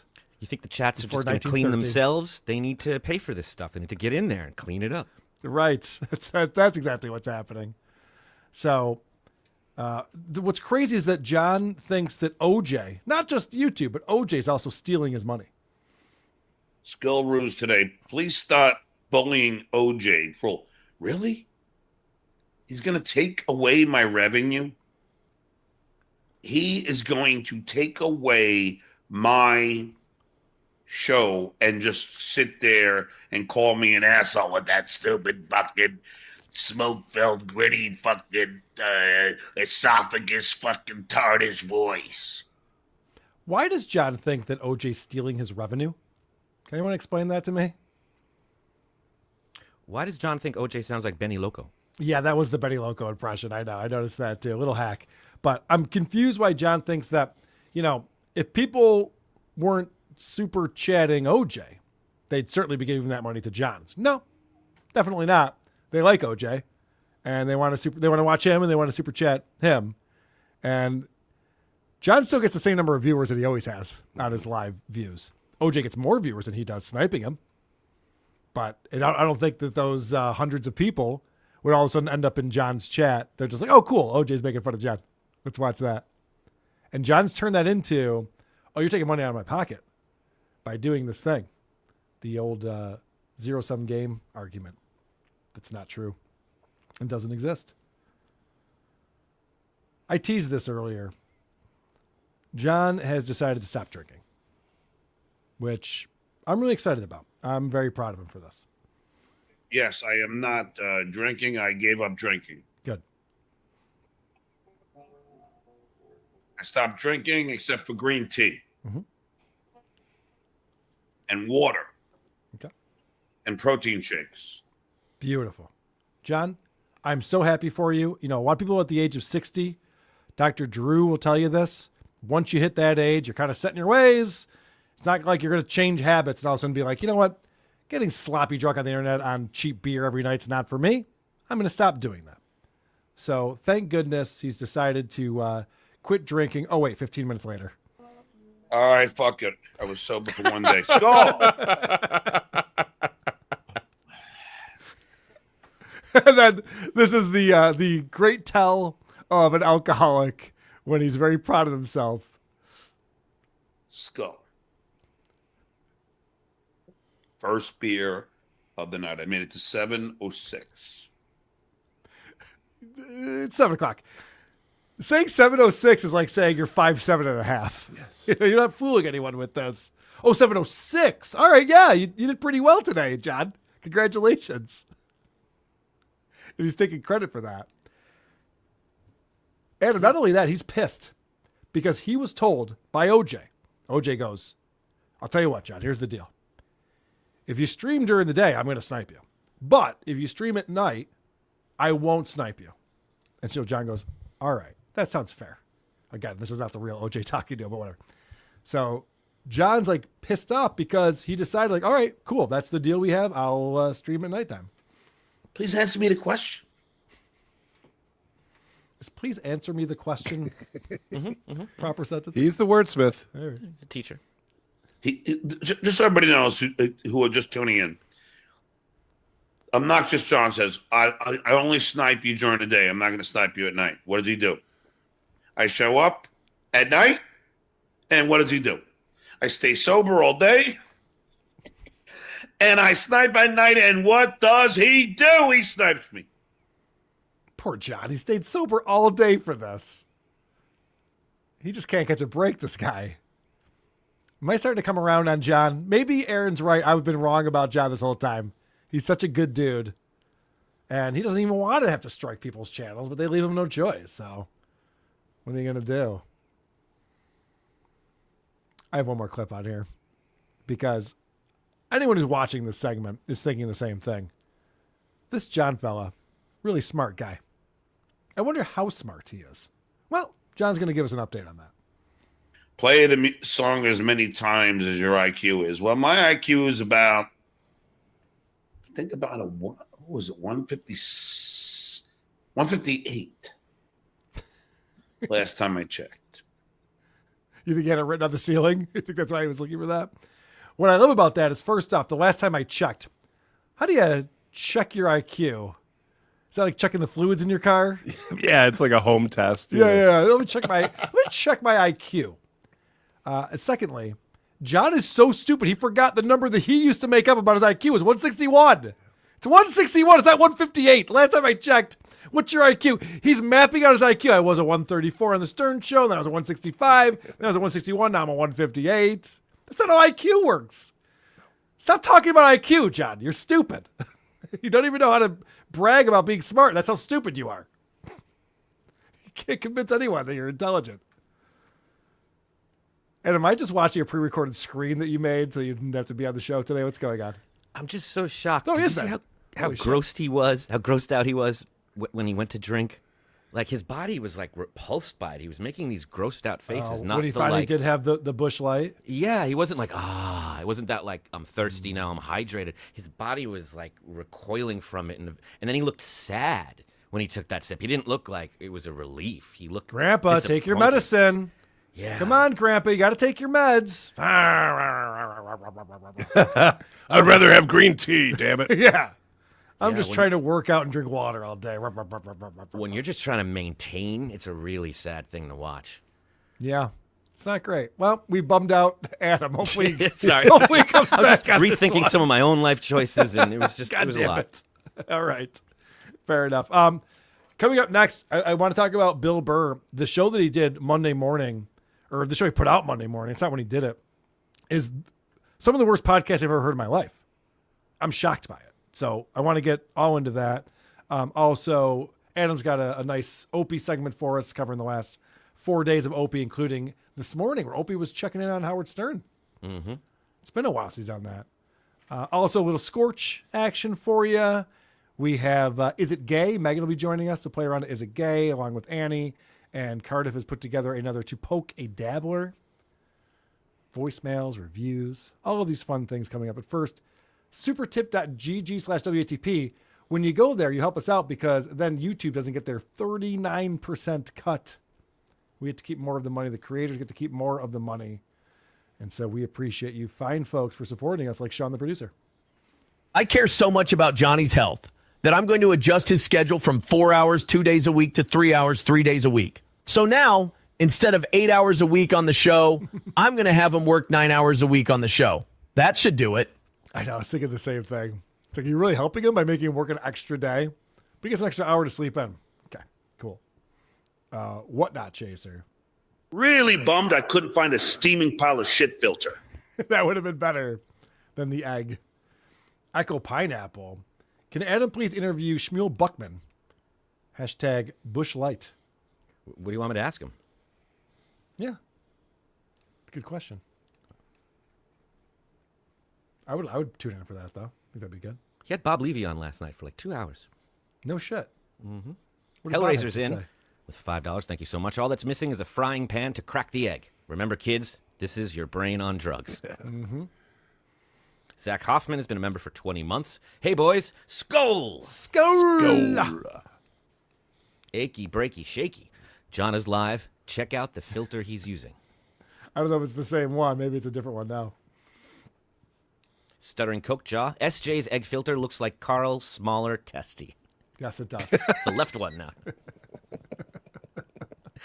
Mo Strote has been a member for 5 months. It's Quantum Leap, and you wake up as John with your mind but not your memory. What would you do to fix John's current life? How would you turn things around? Wow. So you're as dumb as John is, but you don't remember all the shit that you did? I mean, there's no answer for that. You got to stop drinking somehow. You got to start with that. Maybe you'd forget that you like drinking. Actually, that's the thing. You go into the fridge, you see Busch Light, you're like, ugh. I guess I won't be drinking any of these. So that you could be off to a good start with that. Speaking of off to a good start, Bill Burr does not know how to start a podcast. It's crazy to me how Opie-esque this is. Hey, what's going on? It's Bill Burr, and it's time for the Monday morning podcast for Monday. Fucking November 10th, 2025. What's going on? How are ya? How's it going? What's going on in your world? What's going on in your world? I'm fucking watching a little bit of NFL football. I was waiting for the, why do you talk that way? What's he doing? Yeah, why is he doing this thing where it's so singy-songy? Can you believe it's the podcast? Relax, buddy. He doesn't do that throughout the show, obviously. He gets a little sing-songy from time to time. But it's just a really awkward way to start the show. And you would think, he's been doing it for over a decade, you would think he'd be better at this by now. Well, here's what I picked up, that he does start his show like this, and he has always done it in a kind of free-form, lighthearted way. It was similar to Opie, always, but now that he is masking anger, pain, and resentment, it sounds like Opie. Like, he always laughed in the beginning, but now when he does, it's pushing, and it sounds like he's hiding something. So it's very Opie-like, and we're just picking up on it. There's an undercurrent that's very interesting to notice, because from time to time he slips and he starts complaining about the things that are bothering him. And it's still this blowback from the Riyadh Comedy Festival. He can't believe that people haven't just gone along with him and forgiven him and moved on. He's convinced himself that people actually don't dislike him, that it's just bots that some guy programmed to make it look like people dislike him. He repeats it over and over again. He's really having a hard time coming to terms with this. His views are down substantially. When I was pulling clips yesterday of this show, This episode that came out Monday morning had 7,700 views on it. He's got 1 million subs. He's a very popular guy. He's one of the most popular comedians in the world. And his podcast he's been doing for over a decade has 7,700 views on it on YouTube. And then you go to the comments section and it's brutal.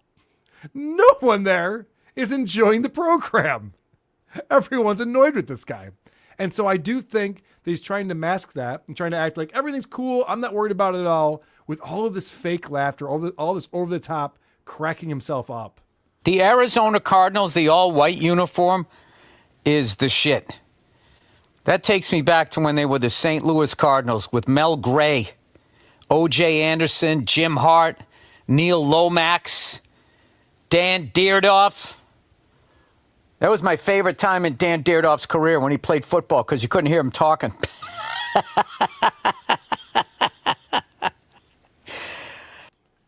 See, that was a joke about how Dan Dierdorf was a color analyst on television for a long time, covering these football games. So Bill didn't care for that. He liked it better when he wasn't talking. It's not until the fake laughter starts that you realize how bad it is, like you've said, to podcast alone. Yeah. It becomes very apparent when that happens. I think Bill might be the worst at it. And I have reasons for thinking that. But he's coming up with these premises as he's going on through his show that aren't that interesting. He's talking about how guys who play on the line are perceived as dumb in football. So he's talking about like the shit talking that goes down on the football field. You know, when some guy crossed the line, he's like, I'm going to fucking run you over. Well, yeah. I mean, what else you going to do? Get a job as an accountant, you dumb fuck?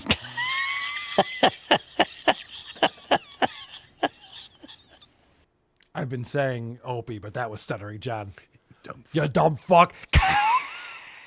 He even did that. Yeah. The Muttley. What are you going to do? Get a job as an accountant? It's not that funny. Are accountants the smartest people in the world? I don't think so, but all right, whatever. I'm not sure what that joke is. But he told that joke that caught him off guard. So many times he just tickles himself. It's amazing how this happens.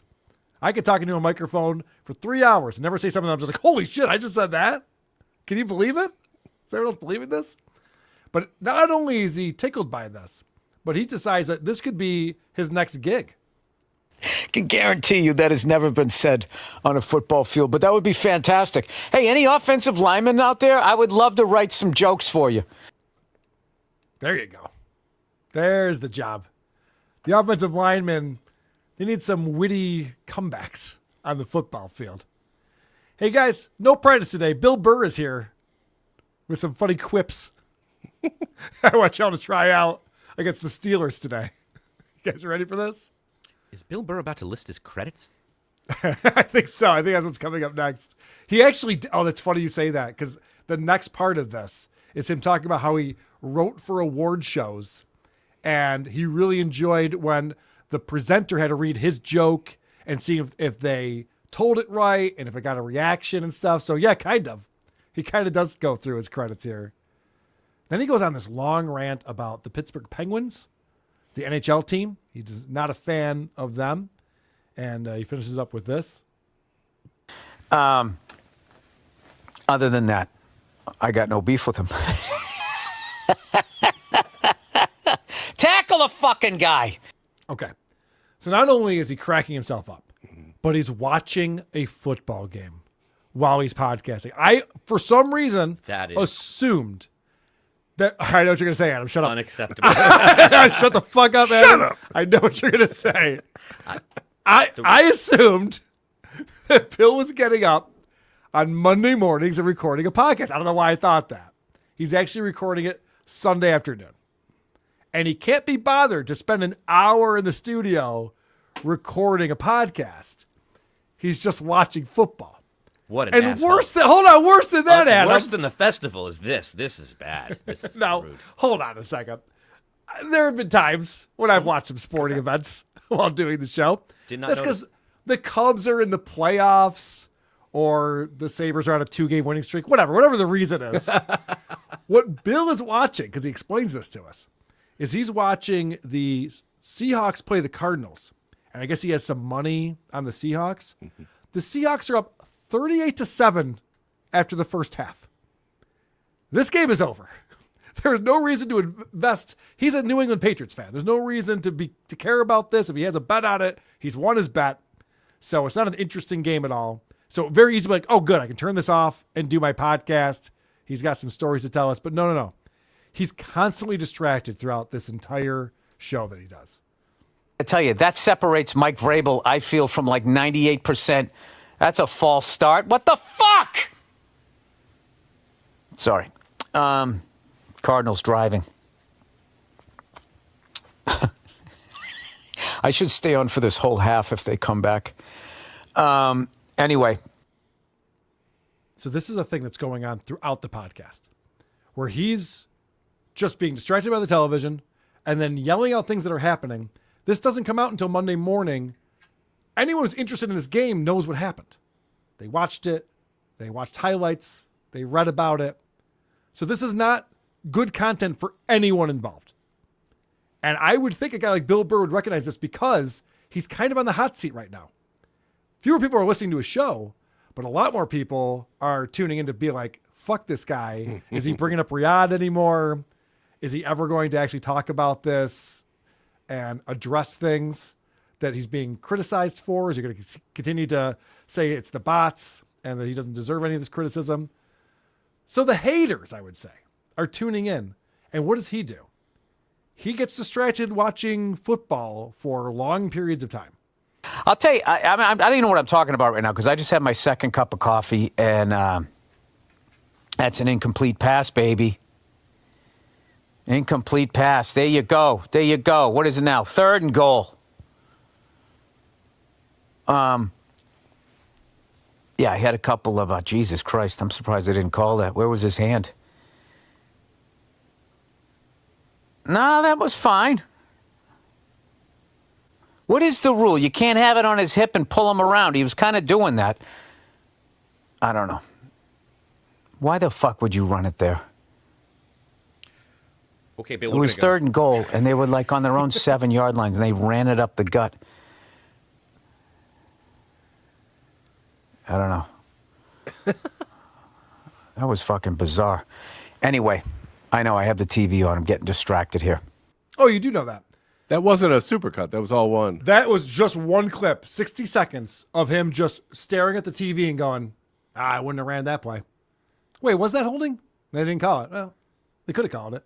He's going to start arguing with himself. I know Adam thinks I'm a hypocrite. He's calling me out for this. But could you imagine if I was in the minutia of the Cubs game where I'm watching it and going like, see, he says it's outside, man. I think that touched the strike zone right there. Can we see a replay on that? Yep, I knew it. That should have been called a strike on there. I get excited when a run is scored or something. And we move on immediately. But Bill is just completely entranced. Yeah, you correctly pointed out that it has nothing to do with the nature of the game or how high stakes it is. It's just the ignoring of the people around you or your audience that's so rude and unforgivable. So I picked up on something that Bill is doing throughout this episode. And listen closely. Because he keeps getting distracted. Anyway, I know I have the TV on. I'm getting distracted here. The fuck was I talking about? Nothing important. Anyway, I had a quick acting gig. I'm back in L.A. So I picked up on something. I haven't done this in a long time. But I have put together a supercut for us. Because this is what Bill Burr's podcast is. In November of 2025 is just this guy distracting himself and then trying to get back on track with this crutch word. Anyway. Anyway. So anyway. Anyway.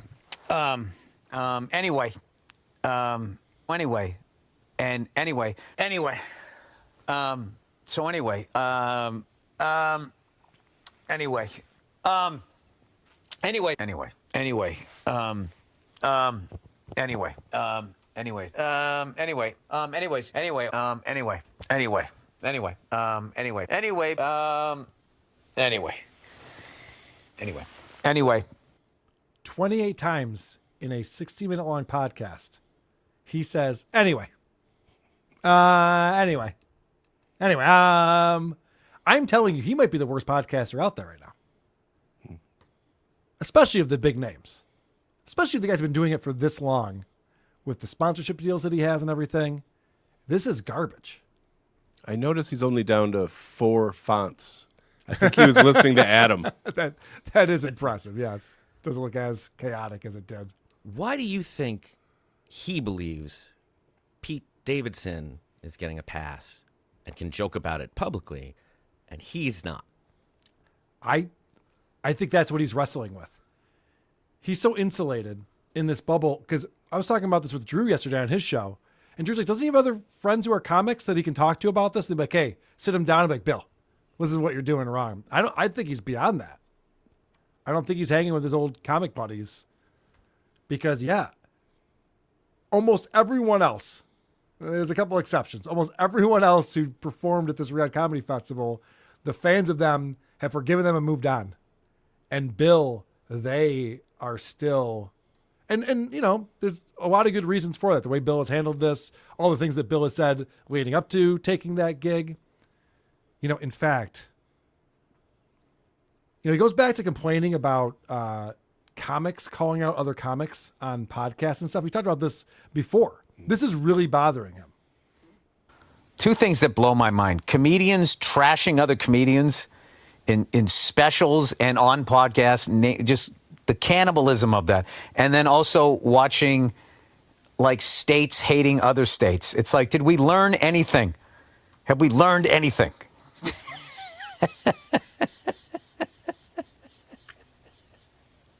I just don't understand it. All right, touchdown fucking Cardinals. Bill is very hurt that other comics are calling him out or even talking about him. He's very upset about this. Well, our buddy Unique pointed out that he was brought up on a recent episode of the Joe Rogan Experience, and Joe Rogan is now weighing in on Bill performing at the Riyadh Comedy Festival. He's an interesting guy. I'm surprised you didn't go to Dubai. Me? No. You mean Saudi Arabia? Saudi Arabia. No. Dubai. Bro, I don't even go to San Francisco. I know. I don't even go to Glendale. Yeah, you think I'm going to go to... No. I think if you chase money when you have money, then money owns you. Yeah. My time is what's valuable to me. And also, I'm not down with that whole thing. No. There's definitely a whitewashing. You're up, you know, Schultz has a great argument. You're going to see your fans. Like, just because this is put on by a government that does bad things or has done bad things, guess what? Your government does bad things too and has. So even Joe Rogan is going, yeah, this is not a good look. And there's no reason why a guy like Bill Burr, who's a very wealthy man, needed to take this gig. Again, working for billionaires, the people that he always hates on, nonstop on the show. And it just seems very hypocritical for this. And Joe makes a good point, man. If you got all the money in the world and you're still chasing money and trading in your values for money, then what are you doing? What is money doing for you at that point? It can't be making you happier. I don't think Bill's all that happy right now. What game was Joe Rogan watching? Yeah, it's funny. You know, Joe Rogan never mentioned a score or what the down and distance was. It's crazy how that works. Interesting. So let's get back to Bill Burr and his Opie-isms, because he was just up in another city up north shooting some acting work he was doing. But I was up in Vancouver, Canada. And, now it's 4th and goal. Okay, now it's 4th and goal. I mean, this is nonstop throughout the podcast. Vancouver! Oh, that makes it funny. Now you're interesting again because you said something sing-songy. Good stuff. His wife went with him to Vancouver. And try to follow this conversation. He's telling a little anecdote of him and his wife walking down the street. My lovely wife came up because she's just the best. She came up. We had an awesome time when I wasn't working. And she was walking down the street going like, why the fuck didn't you run it in? It's fucking wide open. Why didn't you just run it in? Anyway, that's what his wife said. What was she talking about? Why the fuck did he just Is run that how it she in? talks to you? You let her talk to you like that? Okay. Yeah, that seems kind of odd that she would do that. So he tells this whole story about being up there with his wife, and they walk down this one street, and there's someone smoking crack in broad daylight in Vancouver, and this is his hot take on that. They don't criminalize doing drugs. They view it as a disease. So they don't arrest you for doing that. They try to get you help. She goes, yeah. And I go, yeah, so that's what that looks like.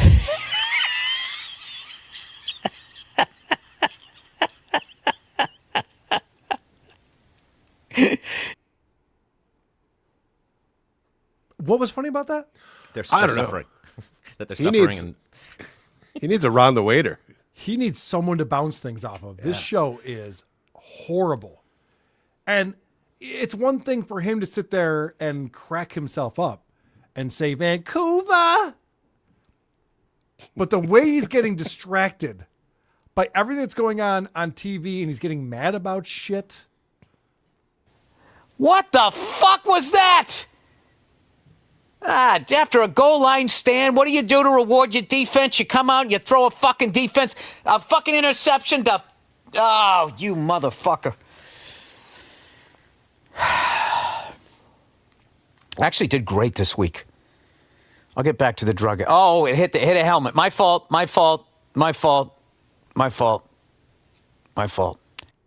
not watching the game with you, idiot. What part of this? If this was a live stream and I was watching the game with them, that'd be one thing. I'll watch a football game with Bill Burr, I guess. You know? Bill's got their asses kicked by the Dolphins. Might as well get more depressed. What else am I going to do? But no, we can't even see what he's looking at. And he's arguing with things. And that one was crazy because he was actually complaining about something that would have gone against his bet. He's forgotten what he's even rooting for on this. Right. He's just yelling at the TV. He just has nothing to talk about. does he think this makes him relatable? Maybe. That's a good question. It's not. It doesn't. No one likes to watch people watch football if they're not interested in it. Well, even when they are. I think what Bill Burr and Opie and John all have in common is they're trying to not talk about something that they really want to talk about. And it's Yes. very frustrating, and it makes everything miserable. Bill Burr has even said that. He's like, I wish I could talk about this thing. It's like, yeah, go for it. No one's stopping you. Literally no one is stopping you. That acting gig in Vancouver wasn't going to fire you because you spoke your mind. I mean, he pointed out those homeless people. Is he going to say anything about it? Does he have any thoughts, any jokes or something? No, he just goes, if you go conservative, you go all the way this way, and you put him in jail. And then you go liberal, you go all the way this way, and you give him needles. Didn't know that. That's funny. So then he decides, like, all right, I'm off the rails here. Maybe I should check my notes and see what else I wanted to talk about. What else? Was there anything else? Yeah, I found like a bunch of good coffee shops when I was up there in Vancouver. And then also I'm psyched to get back because now I'm done for the year. I don't have anything else really to do. Good stuff. Yeah, we can tell. He literally talks about coffee shops, but not in a way that's compelling or interesting. There's this place I found in Vancouver. If you're ever there, nothing like that. Just like, yeah, we found some good coffee shops. Coffee was good. Jesus Christ. You're daring people to listen to this show in its entirety. Who's still tuned in on this? There's so much out there to listen to. Then he's talking about playing drums and learning songs.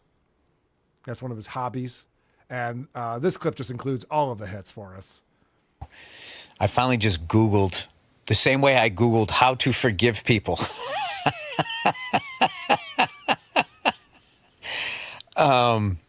Which, like I said, I can't wait to see just that Google alone, how much that's going to change the type of ads that are sent my way. You fucking cunt! The fucking holding call. Jesus fucking Christ. Does anything kill a drive like a fucking holding call? This show is insane. Yeah. I was shocked by it. I'm like, let me check it on Bill Burr. It's been interesting since the fallout. I'm curious if he's going to put extra effort in and try to get back on his feet or something. He has phoned this in to a degree unfathomable. I'm shocked. It is infuriating, but it also is the only time he sounds like he's being real about anything. Yeah, he likes watching football. Yeah. Which is great. Do that on your time. I like watching football too. I couldn't agree more. It's great. I don't podcast during the Bills game, Adam. Stop shaking your head at me. I can't help the schedule of playoffs when the Cubs are in for the first time in 5 years. You can help your focus. You can shift that. What I'm surprised at is how come he thinks that it's okay, like Chad Zumach, to just openly talk about how you don't want to be doing the show you're at. Like, why would we want to hear that? Bert Kreischer does the same thing. We're just like, it wouldn't it be great if we didn't have to podcast anymore. He's talking to Tom Segura. Wouldn't that be awesome? It's like, so you're just in a prison? It's like Aaron Immel. So you just created a prison for yourself? You're self-employed, idiot. You don't have to do anything. And we don't have to listen, and we're not. Right, which is the beauty, but I do. So, of course, Bill can't help it. He gets off on what's really on his mind, what he's really thinking about. So unless you think that we're just speculating that all this stuff is going on in the back of Bill's head and we don't know what's actually going on. Oh no, it comes to the surface as it always does. Yeah, I have come to the conclusion that the internet is fucking evil. And it's how they, not like on purpose. It's just negative controversy and people screaming and yelling at each other. It's the only way to get views because there's just so much shit. How are we going to stand out? Do something positive and be nice to people? No one wants to see that. That's not entertaining. I like when you see this where someone flips and they're beloved and they can do no wrong and everyone loves everything they're doing. And then all of a sudden they have a misstep and people criticize them and they're floored by it. Like, you didn't know this was happening to Brendan Schaub and Bert Kreischer. You used to do a podcast with Bert Kreischer. You didn't know that there's tons of people. All of a sudden, Bill's like, this internet thing, holy shit, these people are negative. What the fuck? There's people criticizing people out here. Can you believe that? It's been going on. It's just humans. The internet's just humans. That's also one of the best things about the internet. It's the great leveling of the playing field. You know, I get to hear Opie complain about the same things that Karmic X talks about, who was a chatter. And now that took 6 months of streaming for him to just block everyone. And he's having the same process, except he's Bill Burr and he's still letting us in on it. It's fascinating. He can't help himself. Like, he's obviously very upset. Like, emotionally, he's not well because it keeps coming up. He keeps talking about how mean everyone is on the internet. So, I don't know. Other than people like fucking doing crazy tricks on skateboards or doing shit athletically or musically, it's just kind of like human beings being mean to each other.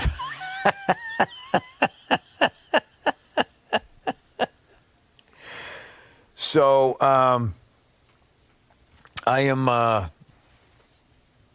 trying to avoid it. Yeah. Well, don't read the comment section. That'd be my advice. For starters. But that is so much of a, if I don't laugh, I'll cry right there. Yeah. So they're just mean to each other.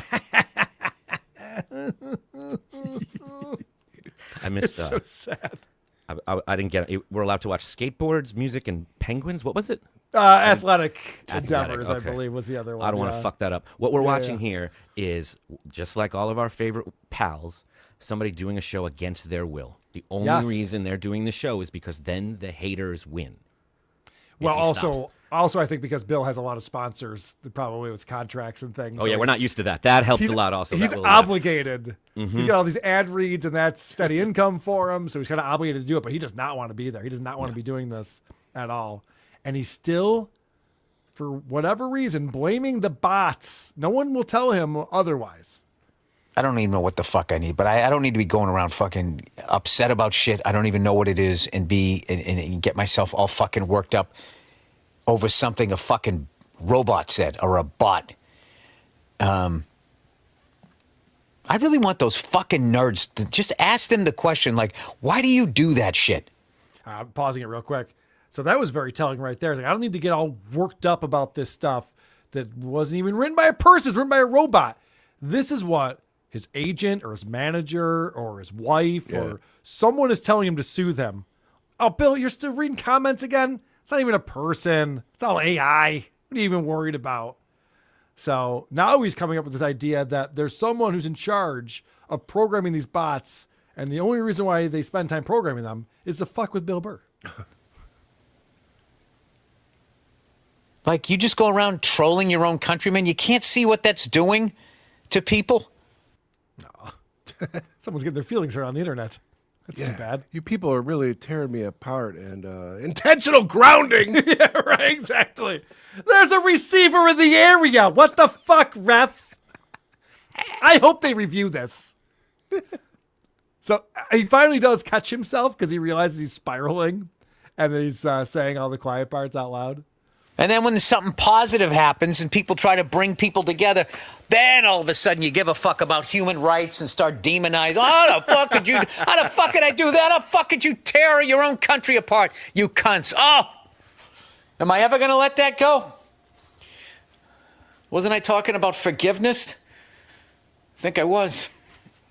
All right, I'm off the rails here. I'm just babbling. Wow. Yeah. Babble, babble, babble. Babble, babble, babble. Yes. He really is becoming Opie so bitter, and everything bothers him. And the only thing that's different is that he doesn't have a live chat to read. If Bill was doing a live stream and he was reading the chat and pulling them up periodically like Opie does, it'd be the same show. Oh, yeah. Yeah. It's crazy how bitter he's gotten. Did you hear what he said there at the end? He's like, y'all go around living your lives, and then finally something good happens to someone. Mm-hmm. What was the good thing that happened? You got paid? Yeah, that gig. Yeah. That's the good thing. That was just for you. Bill, we didn't all get to enjoy that. We're not there with you. That was just you. No, the only reason why people are upset with him is because they just want to ruin his good time, Adam. It has nothing to do with the hypocrisy and being against everything he's always stood for. I got the message from all the other nerds that said time to harsh his buzz, so I did what I could. Yep. And Bill will watch this and be like, see, I told you. We have Opie stuff to talk about. We have Scorch stuff to talk about. We're playing Is It Gay with Megan. We're poking a dabbler with Cardiff. So many fun things coming up on Who Are These Podcasts. But first, I want to check out supertip.gg/WATP, where you can go and participate in the show and also help support what we do over here. Burr needs to use some of the Saudi money to poach Ron away from Opie. His show would be much better. I would love to hear Ron the Waiter with Bill Burr. Let's make it happen. John O'Reilly, what a funny football. Want a funny football joke? Buffalo Bills. It's funny because it's true. Why is that? What? They've won the division 5 years in a row. Do I need to explain that? Sean with $5. Thank you very much, Sean. Rumpled Trenchcoat, a Columbo podcast.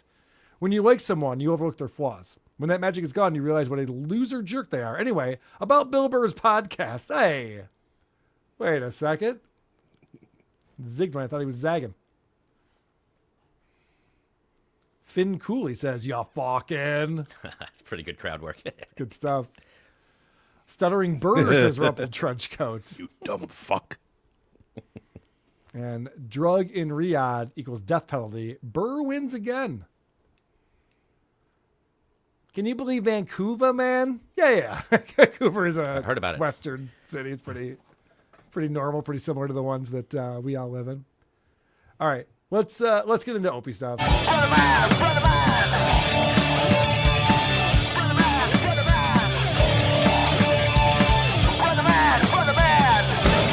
Bum, bum, bum, bum, bum, bum, bum. Adam, this has become your beat. You do a fantastic job of covering the Opster. You just sent me over a clip while we were on the show. Is that where you want to start things off today? That'd be a great place. It will pick up right where you left off on Saturday when you were watching them discuss their favorite bagel orders. Well, it was a very funny clip, and it reminded me of this other similar podcast I had seen also do a similar bit. So we're going to watch them both and decide which one we like best. Do you take part in the bagel and locks? All right, you want to know my bagel order? Go This is ahead. the good stuff. This is why people are tuning in. All right, my bagel order. Everything bagel. Huh? Okay, I'm following you. Right there. That's an amateur move. smear. What do you guys call it? A smear? A smear Okay. of cream cheese, right? Okay. Then you take the capers and you push them into the cream cheese, right? Push them in because you don't want them rolling off your fucking bagel. You lost me, but go ahead. And then a nice thinly sliced piece of salmon. Lox. You're forgetting the white fish. I call it salmon. And they go, you mean lox? I go, no, the salmon. No. Give me a piece of the salmon, thinly sliced. And then you got to toast, obviously, the bagel, too. I forgot that part. That's my bagel order. What do you put, like, on your bagel? I do peanut butter. I love peanut butter. I just do cream cheese and lox. Peanut butter is good, but maybe onions. Usually cream cheese. I like chive cream cheese. It's got like a good flavor to it. So. Yeah, I do like that. I don't like. Does it have like the green stuff in it? Yeah. I don't like cream cheese like at all. What even is a chive? Like, is there any flavor? I know that I've had the cream cheese and it tastes good, but is that the actual chive flavor? I think the scallions and the everything bagel like match perfectly together, and I'm a big fan of like everything bagels. So big scallion guy over here. Does the cream cheese? Is that like the cream cheese that you usually use? The MD Foodie Boys. Good call, Adam. This is the conversation I want from these guys. So they take it seriously. No one's arguing. They're just like, yeah, I'm also a big cream cheese guy. No one said fuck peanut butter. Yep. No, it's good. It's good stuff. And then they had a sponsor provide them with bagels, and then they ate them on the air and let you hear the crunch of each one and then rated them like they were on a show. I mean, it is a show, I guess, but yeah. Yeah. Are people still watching this, MD Foodie Boys? Is it still a thing? It's not as popular as it once was, but I'm glad it exists. I like it too. I'm a fan. All right, let's go back to the 6th of November and find out what the Opster was talking about, what he was up to last week. Where do we start here, Adam? You have a setup for this? Yeah, right at number 1, you're gonna. It's nice to see Opie doing what he's supposed to be doing, hosting, introducing the radio shtick that he is known for, and he really excels at it here. We're going to start a little differently today. I got my friend Michael G. Potter. I met him at Strawberry Fields when I was doing my other live stream where I just wander around like an idiot all over New York, finding interesting people and messing with New Yorkers. And I ran into Michael G. Potter, who performs live at Strawberry Fields every afternoon. Well, now daylight savings time gone. It's on the weekends in the morning. Oh yeah, I forgot. And now Good old daylight savings. Yeah, the sun goes down at 2:30 in the afternoon. My fangs I forgot. come out. Your fangs come out. My fangs come out. And so he live streams from Strawberry Fields on the weekends now, and I live stream from home too. Oh, you live stream from home? Yeah. Where's your home? Richmond Hill. What's your address? Don't dox me. But Michael's going to start this live at Gephardt's with a little what you're going to do? You're going to do some Dylan? All right, check out our new friend Michael G. Potter. Well, he really did his homework on that one. Really good prep, Opie, for that. I ran into this guy one time. Now I'm going to tell you all about him. Nope. None of that's correct. Oh, okay. Every bit wrong. And now he's about Opie to discovered play. this guy named Mustard back in the day, this homeless guy who came in and sang Radiohead's Creep on an acoustic guitar. And he had this like over the top, the way he sang it. I'm a creep. He did the whole fucking stupid thing. Adam would have liked it. Nope. And Opie decided he was going to make a star out of him. He's like, Mustard, you and me, we're going to go places. And he really like took him under his wing. And then it turned out that Mustard was a drug-addicted homeless person, so it didn't really work out well. But I'm wondering if Opie's seeing a similar thing in this gentleman, where he's going, all right, this guy is a busker. He's a loser. I can fix it. I can help him out with my platform. You're exactly right, because he's a famous artist, supposedly Opie, who goes around town casting the unleashed New York City. Yep. And what he can find is the one person standing there with a microphone going, help me, help me, help me. And he's like, I found that guy, the one that everyone can see. And there's a reason that no one's helping him at the moment. And you're going to see that as he starts to play this Bob Dylan song in the next clip. Let me just remind you guys that the first line of this song is, well, it ain't no use to sit and wonder why, babe. Okay. Michael G. Potter.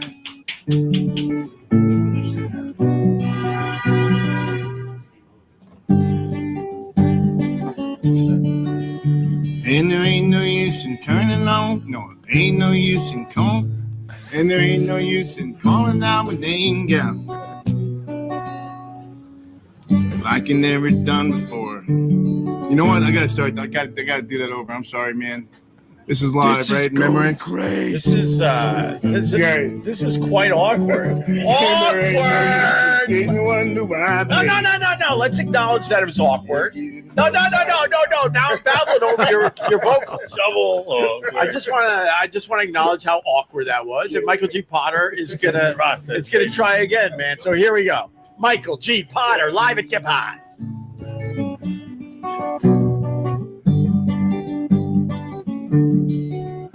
And there ain't no use in sitting wonder why, baby. There it is. Thank you. Your podcast stinks. Your podcast stinks. This episode could be hard to listen to. I knew you'd be upset as soon as I saw he was singing a Dylan song. I know how you feel about Bob Dylan. Adam, I had a feeling that he wouldn't live up to your expectations on that. I also love Opie's musical instincts. It was like the guy finally said the line right, and that's when Opie jumped in with, okay, shut it down. Shut up. Yep. Hold on. No. This is point out where I shine, where I talk about how you suck. Yeah. You started playing over me when I said how awkward it was. Yeah, I know. Jerk. Opie, where I shine, is talking about how much you suck. So we have that in common. All right, so let's fast forward to the 10th of November. Correct. This is the show's what's happening intro. here? And all Opie wants to do is go fishing, but unfortunately he can't. No, he's getting crushed by the flu. So we've been taking turns all night just checking on his temperature. I took the 4 a.m. shift, and he's at a cool 102.7. 102.7. Oh my God, I think I worked for 102.7, didn't I? 102.7. WNEW, your home of rocket. Yeah, so my son's got the call letters of WNEW as his temperature. So he was out. Wow. Hold on a second. Mm-hmm. I don't have a teenage son living in my home. Do you need to watch someone who has a fever? Nope. Do you need to have a shift? Nope. To stare at a kid who's trying to sleep off a fever? No, you give him the thermometer. He also got this from the flu shot. He doesn't even have the flu. He took the flu shot. Oh, so he's just strong reaction to it. Having a reaction to this flu shot. Okay. I mean, if he's that concerned about it, maybe we should bring him to a hospital or something, an urgent care. But the fact that he just has to take a 4 a.m. shift. But the fact that his son is presumably laying there in bed listening to him make jokes about his fever and the call letters from an old station he used to work at is not seeming to be very concerned. Well, I mean, it was pretty funny, though. 102.7. That could be a frequency on an FM dial, if you think about it. You're going to notice this theme about these men trying to not talk about something that just keeps creeping back in. The fact that he can't just stay on concern for his son, and that turns into WNEW is kind of a sickness. Okay. Well, where are we going next, Adam? Well, he's talking about the Sydney Sweeney controversy and questioning whether that ad inferred that white people have superior genes, and he's just going to I thought we were doing a clip from this month. Is this is a clip from 3 months ago? Oh, no, he's just getting in on story. He covers a lot of stuff, so he gets to things a little late. This is actually a couple days ago. All right. Yeah, if they did the same commercial with a piece of ass that was an African American woman, is that how you say it these days? Brown skinned. How do you say it? I don't know. Because man, there are times my son goes, "That's race." I'm like, "What? This is how we were brought up. That's how we used to say things." But if the same commercial was done with a black woman, piece of ass, I've seen them. We've all seen them. Would all the white people be screaming? Oh, probably. But God bless Sydney Sweeney. She sat down for an interview with those blinky blink guys. Blink, blink, blink. And they said, "You want to apologize?" And she's like, "No, man, I don't want to apologize. No, I'm not apologizing." I love people that don't want to apologize. I love it. So Sydney Sweeney is the man today. Boom! Hot take. Trucker Andy doesn't like it. What is he going on and on about? I don't know. He doesn't know either. He has no idea. He's just like, yeah, people are mad about that. She's a white chick. What if she's a black chick? Yeah, people probably be mad about that too. Good stuff, Opie. It was that thought exercise with you. It's really important that we did that. This is all going to be a slow burn, but it is going to set fire because he is in a downward spiral. He needs therapy or something. He needs to talk about his childhood and what's going on with him, and he will turn anything into that. And that's what we're witnessing right here. Okay. I think in this next clip, he's talking about Sydney Sweeney, but he's really signaling to us. She's got good genes because she's a piece of ass. You could be purple and be a piece of ass. I understood that. Yeah, you did. What does he mean by that? No idea. Okay. Good. No idea. I was confused for a second. But they accuse him of having a purple mouth, and he looks right at the camera and says, I know all about that. Oh, is he still referencing his purple mouth? I've moved on from that. Holy shit. We all moved on from the Sydney Sweeney controversy, but here we are, Carl. All right, good point. Good point. I'll try to keep up. Now, in this next one... Keep up by slowing down. But slowing, like to an old man who is isolated, alone, and haunted by the murders that he's committed. In this next one, he's wrestling with the 6'7" that all the kids are saying. Oh, boy. And don't worry, he's going to figure it out. Does it have something to do with a basketball player that was 6'7", and was it in a rap song? I was trying to figure it out right before I turned this thing on, and then I got lost when I was researching the stupid thing. Yeah,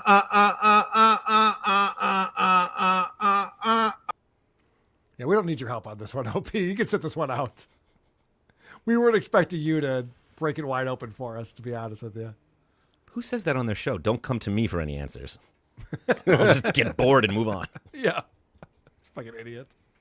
Now, in this next one, Monotone Matt comes in with an interesting chat. He says, thank you for entertaining me, Opie. I've been down in the dumps, and you cheer me up. Opie recognizes the opportunity to do some good and focus on a friend. Oh, good. Hope you're doing better, Monotone, for real, man. And thanks for the $4.99. You didn't have to do that part of this. I would have talked to you anyway, brother. I want you to do all right. John Court's down there in Philly, $9.99. Holy shit! F all the politicians, 100%. 100%. Thank you. I need more people that agree with my F them all strategy. Okay, so we don't know what the 6'7" means. No one is telling me what the 6'7" means. 67 is your IQ. I get it. I'm stupid. Jesus, dude, you're a hack. Shroom, you're a hack. Oh my God. All right, let me go back to let me put the $10 back on the screen. All right, so we don't know what 6'7" means. I don't know that he should be yelling at anyone's a hack. No, that seems like projection to me. He's also thinking to himself, actually, that was a pretty good joke. Yeah. And to your point before, this is actually slightly better than Bill Burr. It is. Yeah. At least he's focusing. He's reading the chat. He's kind of, he gets distracted pretty easily, but he's not just watching television and telling you that they're going to go for it on 4th and 1. Because I don't care about that. My favorite thing is the slight reveal that his own kids won't tell him what 6'7" means. Yeah. Does he have children who are alive for that phenomenon? Good point. No. Okay. I was just going along with the narrative. Yeah, the funny thing is he says his kid has 102.7 degree fever. It's actually 0. It's actually 0. Where are we going next, Adam? Well, I want to play that game again where we compare two different podcasts talking about the same topic. And this topic will be politics over the holidays with the family. Oh, gosh, everyone wants to talk about that. And you know the one family member, they're just spewing and spewing and spewing, and you hate their political beliefs. So what do? You unfollow them on Facebook. The unfollow over the unfriend. The unfollow means nothing. They don't know you unfollow them. All that means is you won't see their shit in your feed. The brave people do the unfriend to family members because they see that shit. Things you don't talk about at the Thanksgiving dinner table. Politics. Okay, especially this day and age, one way or the other, you're going to get into an argument. You might lose a friendship or a family relationship. Ixnay on the politics at the Thanksgiving dinner table. Family Nobody wants to hear all the time, when are you going to get a girlfriend? When are you going to get a boyfriend? To the single people or to the married couple. When are you going to have kids? Give it a rest for the Thanksgiving dinner. Money. I mean, people, you shouldn't talk about money anyway, but if you're doing well, good for you. But there are so many of us struggling, living day to day. Life is shitty with no money. Money issues, ixnay. Leave off the Thanksgiving table and wait. You know, if you're on a diet, good for you. Just eat less. People love this holiday to chow, to gorge themselves. So let people live. Let people be themselves. Shut up about your weight. Things you shouldn't talk about at the Thanksgiving table. That wrapped up the 60 seconds with Scorch. Now for the brain cell stimulator. Now, Scorch, I love that he's coming back. And I watched this video. I was very excited to see him doing this. It seems like those are all the things he doesn't want to talk about. Like it. Very You're right. Don't talk to me about my weight, about money, broadcasting skills. Yeah, I don't want to bring up any of this stuff. It's all very embarrassing for me. When Don't are you ask gonna get people married? if they have a job. Don't ask them if they're getting married. Don't ask. Yeah, They don't want to answer. don't ask them if they've gotten their dick wet in the last century. Don't ask about that kind of thing. It's very rude. Don't ask about the dive bar locator. What happened to your friend Mikey? You Some other holiday. All right, fair enough. I miss Megan so much. Oh God, Oh. he's jerking off to Megan right now. That blob of goo. He was so horny for her. We're all in agreement that Scorch did it better, correct? Well, I don't know. Delivered it better. Yeah, I guess.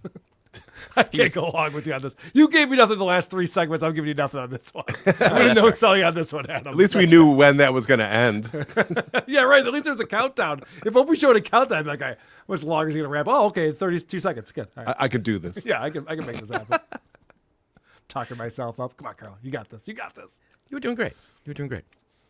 In this next clip, he's going to bitch about Sam Roberts, and it's fun to see who also gets crab bucketed into this mess of Opie's life. Diana, thanks for your $4.99. You just wasted it. I'm not spending time on stupid Sam Roberts, who's just sitting in the seat that I occupied for many years, that in a studio that was occupied by Opie and Anthony, and he's just sitting there rotting. No one's talking about his dumb, stupid satellite radio show. I mean, nobody. And he's still doing a version of our show. Oh, but the times that his shit comes up on my radar, it's like, oh, you got Rich Voss on, do you? How about you blow off everything, Opie and Anthony, and do something completely different? Tell Rich Voss to go screw. Hey, that's what I do.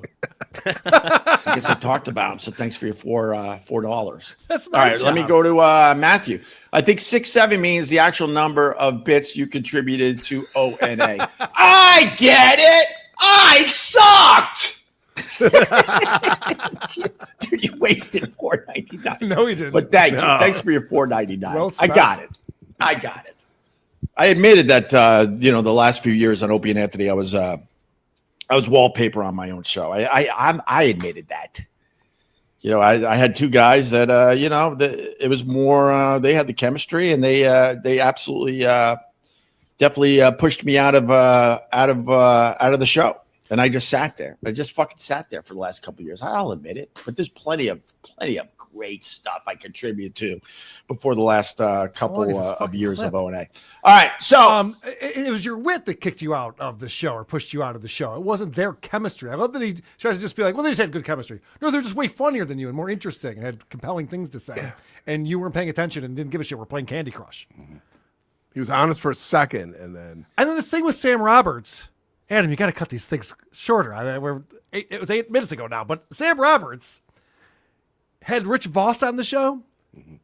It's like, oh, so he can never have a comedian that was ever on Opie and Anthony on his show, or else he's just doing the Opie and Anthony show. We did that. I remember vividly when Anthony was fired, and it was the Opie with Jim, and Opie's going, we're going to reinvent this. We want to do things different. This is not Opie and Anthony anymore. Right. And it was all the exact same guests over and over again. So even though Opie declared he was doing things different, he couldn't do things different. Also, he's copying him for having Rich Voss on. So anybody who has Rich Voss on their program is now copying Opie?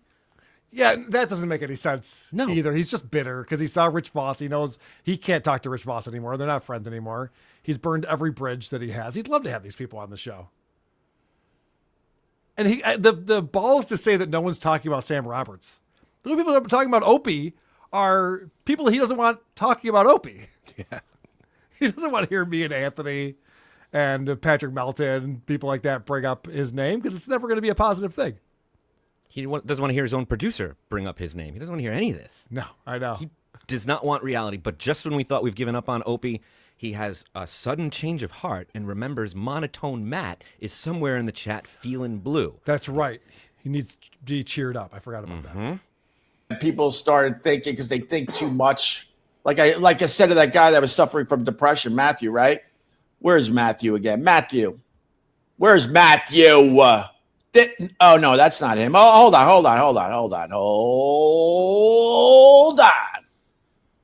Oh, no, Monotone Matt, right.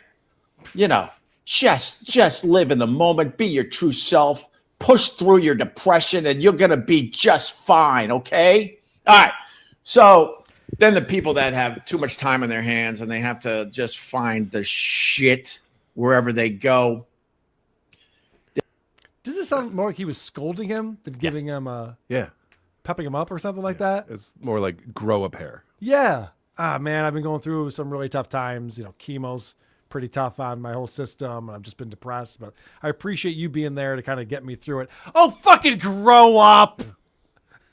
Put a dumb smile on your face, you idiot. It's like, well, all right, well now I'm not doing as good as I was, but.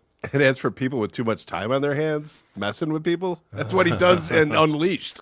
I know. That is literally the show format. Yes. I was really depressed and not sure how I was going to push forward until I talked to Opie, and he told me to push forward. And then I realized, it was really great. And notice how he always, leaves him to either talk about hate or money. He's like, yeah, you'll be fine. Now let's go back to hating all of my enemies or cheering that this guy gave me more money, so I'm going to give him more attention. In this next bit, he is going to try and find dirty lyrics that he heard his daughter singing in the car that offended him. Oh, cool. Let us in on the process. What's the I got to look up the lyric to this. Hold on. What's her name? Sarah Carpenter? I forget. All right. Sarah Carpenter, I think. No, that's not her name. What's her fucking name? Sarah. No. Sabrina Carpenter. Okay, Sabrina Carpenter. All right. Like the most famous artist in the planet right now. He's like, oh, who's this person? What's the wet song? Wait, Sarah. All right, hold on. Sarah Carpenter songs.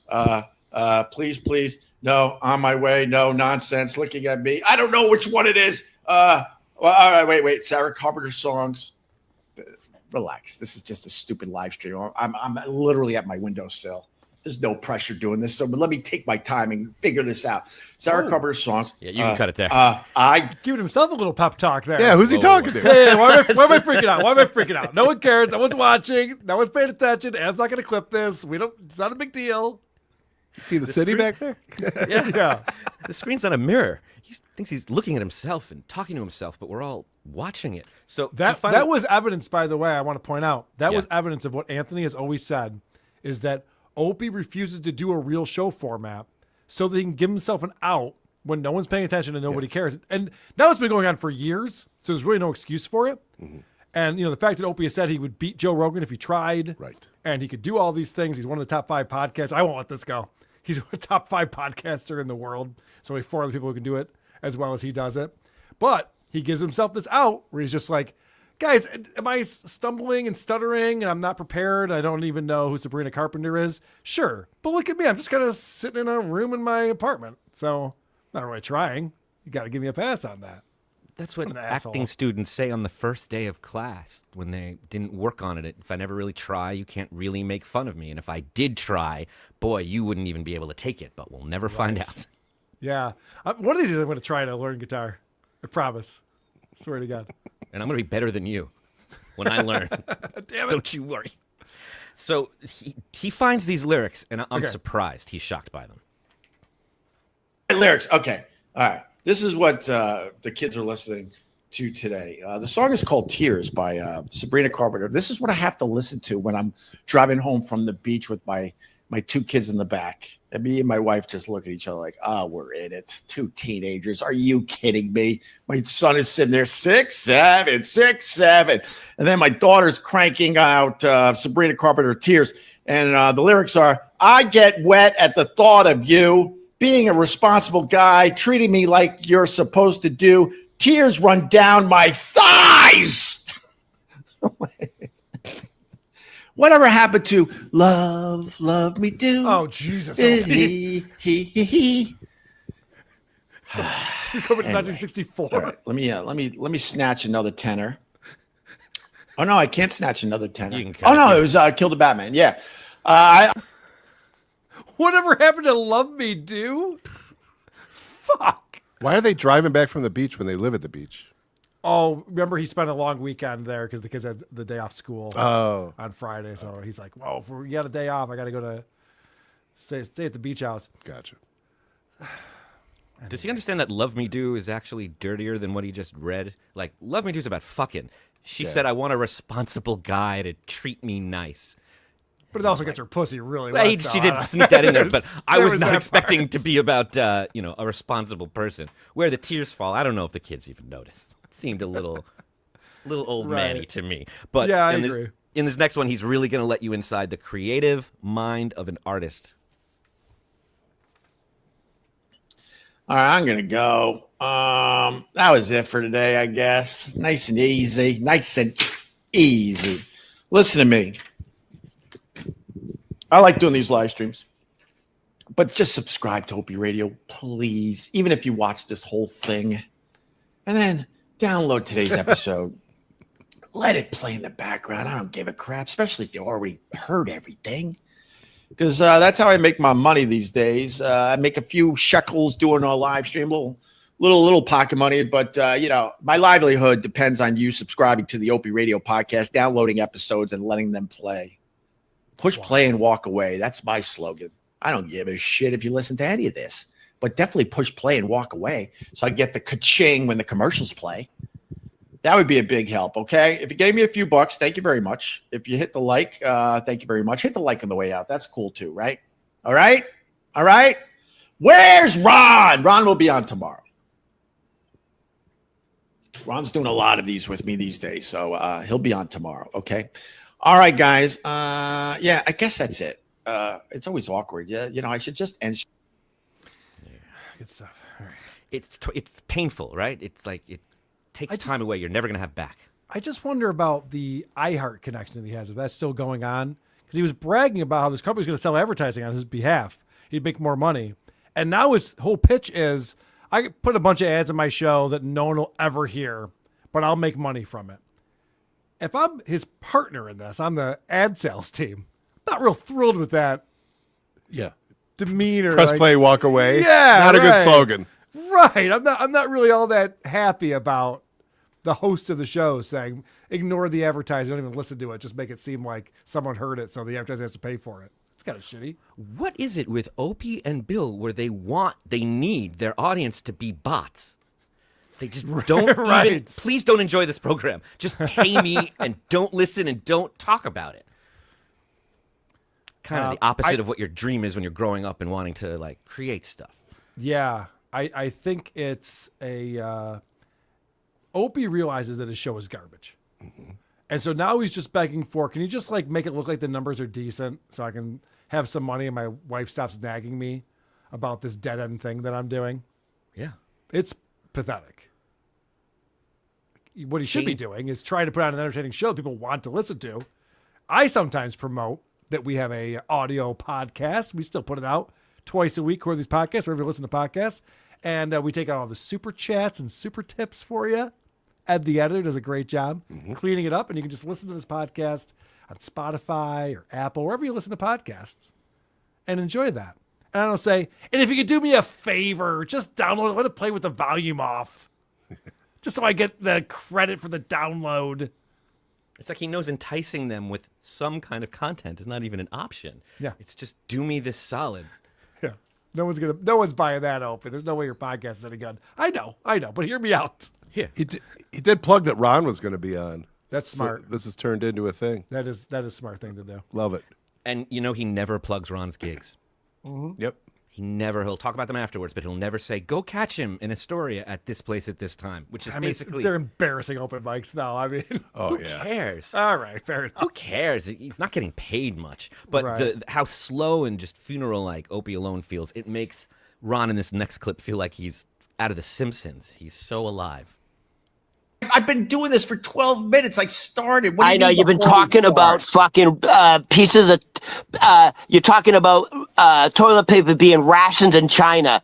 Yeah. Do we have any viewers left? My question is anybody the watching numbers right went now? through the roof, and the chat has never been hotter. This is a very fucked up story, Ron. Oh, I remember now. Yeah.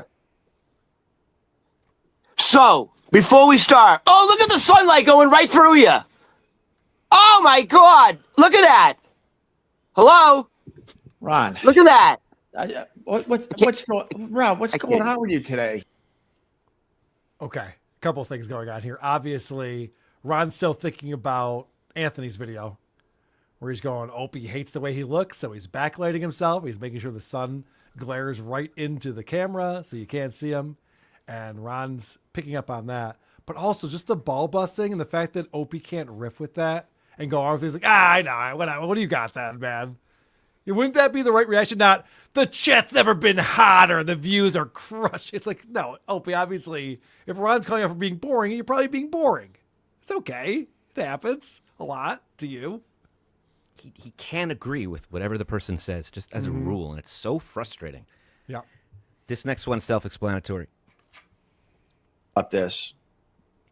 So one of my big fans, who was originally an Opie and Anthony fan, yeah, she's an OG O&A fan, yeah, and now she's become an even bigger fan because of me. So we DM each other, and it turns out she's legit. She truly, truly loves you, and I think I'm not buying it. I feel like Ron's setting Opie up for something here, but all right, let's see where he's going. It's funny you say that because Opie has the same hesitation. Yeah, Doesn't know how to process I would imagine. I think she may have actually formed like a fan club called the non-hating Opie or something like that. No, for real, we kind of like the guy. What? The name of the club. No, seriously, guys, he's all right. That's wonderful. Yeah. So anyways, just wonderful. She apparently there's some Christmas animated thing with you and Anthony and some guy named Ron Bennington, and she said Opie would love it. So what do you think? Why is Ron screaming into my eardrums right now? I don't know. Doesn't he have neighbors and shit? Isn't the ceiling like paper thin? That's why all the water came through it. He needs to calm the fuck down. Okay, so he's talking about O&A and Ron Bennington. Now, he might be talking about the last interview they did with Ron Bennington, where they lied and said they were good buddies. They had gone through some tough patches, but now they're getting along great. And then we found out months later that they hated each other's guts. Ron, all right. Now I got to look this up. Snap out of it, Opie. No, it's not snap out of it. You came in like I don't know where your head is at today. Opie, I had to sit on the sideline for 7 more minutes. No, about your toilet paper. All right. Yeah. So Ron shot of the cannon right here. He was getting so frustrated, going, "Put me on, Opie, put me on. You're dying. We're dying right now. Come on, get me in. Yeah, put me in, coach. Come on. Tag me. He's like the wrestler, the tag team, just going, "Come on, man, you're gonna get pinned." All right. Can I pause it there? Do we need to watch any more of that clip? No, the only thing of interest is that Opie pulls up the text that Ron sent him about this, and in the text he said, "Opie, one of your fans." And when he started, he described it as, Opie, one of my fans. But he knows when he's talking to him on text to get him into it, it has to be one of Opie's fans. So he changes it to that, and it works, and now Opie plays the video. Perfect. Yeah, he even said, one of my big fans, who's a big fan of yours, by the way. Of course, yeah. He had to say that. He knows you have to do that in front of the king. Look, it's Mr. B. Line up, you little bastards. Mr. Ronnie B. All right, pipe down. Tell us a story. Let's talk business. To hear the magic, you gotta give a little magic in return. I'm talking $10 a pop, kiddos. Cough it up. That's the spirit. $10 each. $10 ain't asking much, you little rube. I don't have any. This ain't a free show. Oh, come on. Man, I wish Fezzi was here. Okay, fine. You can owe me the cash later. It is the holiday season after all. Just go get it from your mother's purse. Gather round, kids. This time of year always reminds me of the good old days. And all my old buddies who I haven't seen in a while. I'm going to tell you kids the story of the two dumbest people that I've ever met in my entire life. And you interrupt me again, I'll kick you right in your little teeth. This is the story of Opie and Anthony. But it all started one dark night. This doesn't seem to be a compliment, I have to say. I don't know that Opie's going to like this. On Long Island.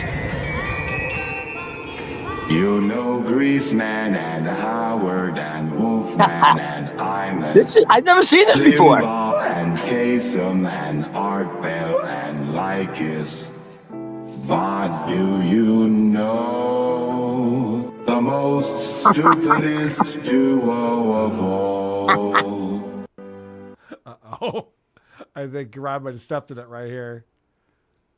So we're going to have a good sense of humor about this? What do you think? You think he's going to appreciate it? Or I don't think he's going to love it. That he's going to be like, why would you bring this on, Ron? He's going to be upset about it, I bet. I'll tell you, he is just like John. He just gets excited seeing his face. Oh, okay, cool. He's just happy about And it. Howard Stern was mentioned, and Greaseman, Uh-huh. and he's in the same conversations. That's neat. And this will be a theme coming up where you're going to see that people kind of make fun of Opie now in ways that he doesn't quite appreciate. Because now Opie is officially Rob Saul. He's hit that level. And when people ask him normal questions, like this next one, Ron asked him, where's your mother from? She's from Astoria, right? That's where I live. Watch what happens here. Was your mother? Where exactly did your mother grow up in Astoria? I don't know. Literally really don't know. Like you don't know her house? I know where. I know her. I know her mom lived in this brick house. Wait a minute. I live in a brick house in Astoria. Uh-oh. And it had a backyard. And I swear, my mom's mom, I don't even call her my grandma, was a complete nightmare. Complete nightmare. And your grandmother was a complete nightmare? I never considered her my grandma. And coincidentally, we called her Aunt B. For her, the B because of her last name. I never called her grandma. When she came and visited, we hid from her. She was a bitch. Hold on, what'd she do? What did she do to you? What would your grandmother do to you that was so horrible? She didn't do anything to me. She sued my mom. I mean, that started with a question of where's your mom from? Yeah. And that quickly turned into her mom is a fucking asshole. Grandma sued mom. And Ron picked up on that very quickly. He's like, okay, what's going on here? What's the underlying issue that you're working through in your head right now? Because you're not happy about this. It continues, and Ron picks up on everything. Okay. Yeah, she was a terrible person, Ron. So for what? My mom and dad had 7 kids because of the Catholic Church. Here's the backstory, right? The Catholic Church said, hey, you have to keep having kids, no birth control. And obviously my mom's math sucked, so she couldn't figure it out. So she kept popping out kids. And I got to a point where she called up Our Lady Queen of Martyrs out there on Long Island and screamed at Father Colligan and said, you people made me have all these kids. Now I need some goddamn help. And she said the goddamn. And he said, I don't know what to tell you. I mean, come on by. We might have a couple free coats. We might have some canned goods. Come on by. I'll try to help a little bit. So then they were in a tough spot. You know, I grew up in extremely poor, extremely. And my mom and dad desperately needed help. So they borrowed money from my my Aunt B, AKA, as you would say, Grandma. Yeah, we're following up. It's fine. Wow, he knows the conversations that we're having. That's interesting. What words they used. He seems like bitter about this. He seems upset about it.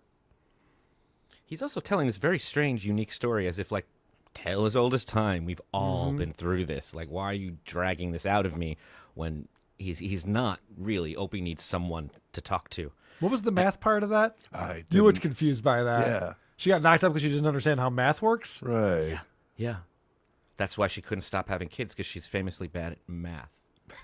He has no questions about any. He just accepts this story like Ron That's has. crazy. All right. Thankfully, Yeah. a lot of follow-ups. Opie has none as this continues. So your family borrowed money from Aunt B to Right. get by. Right.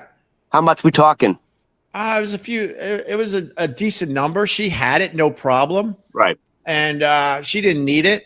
And What are they? my parents weren't paying her back fast enough.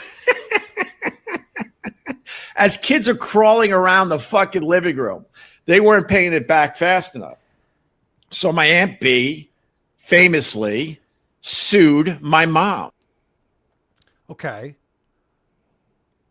Opie's a multimillionaire. He doesn't realize that you can't just like give money away and never expect to get it back when it's a loan. I can't believe he doesn't have more empathy for this situation.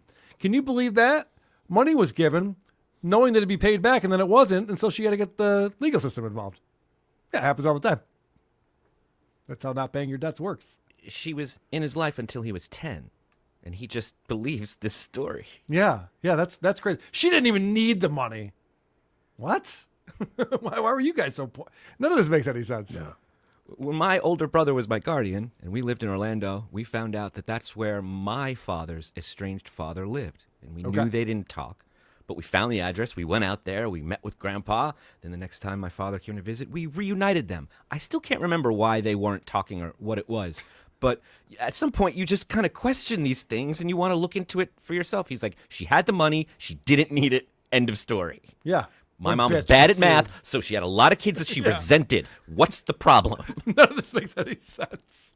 No. And what he explains is that he never spoke to his grandma again. She went off. She was dead to the family. It was his mom's job, and she's heroic for doing this, keeping her from them until one day she randomly says, "Hey, Opie, do you want to go see Grandma?" Yeah, she was dying in the hospital. So, my mom's like, well, I'm going to go see my mom in the hospital, And I go, Mom, I'll go with you. Just to support my mom. I didn't give a crap about this lady whatsoever. So I go to the hospital, and she's now in a bed all just dying and shit, right? She's not a tough broad anymore. And she takes one look at me. And I guess when I was a kid, she used to call me Precious. You're looking at Precious. I'm Precious. And she goes, Precious? Is that you? And she's dying in her bed. Guess what I did, Ron? I ask you, what do you think I did in that situation? Precious, is that you? Meaning she's now seeing me as a more of a as an adult, probably in my almost mid-20s. Haven't seen her in at least 10 years. What do you think I said to her, Ron? I don't think you said anything to her. I think you put a pillow over her face and you went, "You motherfucker!" No. Is that your answer? That's as good answers you're going to get, Opie. I don't know. What'd you say? No, my answer is I think you put a pillow over her face. Good. Yes. I like that. I like that answer. That's the answer. I like that answer. I turned to my mom and I said, basically, these aren't the exact words, but because it's been many years. But I basically said, do what you have to do. I'll be in the car. And I walked out. I never acknowledged that she said, Precious, is that you? I walked out. On a dying woman? Yeah, on a dying woman. She was a nightmare. We used to go to her house, right? You couldn't on her deathbed? Yeah, I did, Ron. You couldn't say something nice? No, I didn't have to, Ron. She wasn't part of my life. It was a term of endearment. You didn't have to go. No. None of that makes Opie look like the good guy. No. He's like a piece of shit person from that story. Was he trying to be a tough guy, or that's so bizarre. why did you go at all? He flicked the cigarette, not today, and he walked out, let her die, and then just off into the sunset. Also, this whole thing where he's like, "No, Ron, what do you think I did?" Come on. I need a serious answer this time. That seemed like a jokey answer. Oh, no, it's actually worse than putting a pillow over her head. I turned my back and never talked to her again and let her die. And then his explanation, why would I ever be nice to her? She wasn't a part of my life. Fuck those people. Yeah, you know all the money that you guys had because your parents didn't make any money? That's from her. Dummy. That's I a don't even wild know what story. you do, Grandma. I don't watch your show. We were never friends, Grandma. Right, yeah, he's treating Grandma like it's Anthony or something. And it really shows you how he treats the people that are important in his life.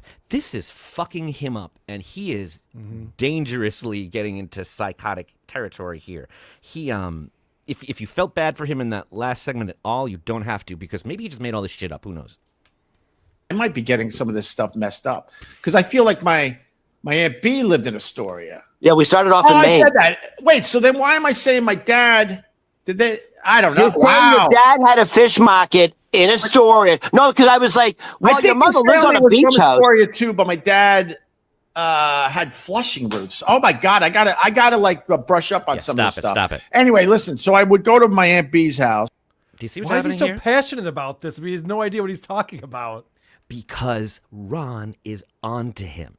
He keeps saying, I grew up extremely poor. And what Ron is catching up on is, wait, your grandmother lived in a beach house? Wait, your father owned a fish market in Astoria? So now he's just jumbling it all up so he can't do the research and find it out. He starts trying to find the fish market. He's like, where was the fish market? I'm in Astoria. Tell me.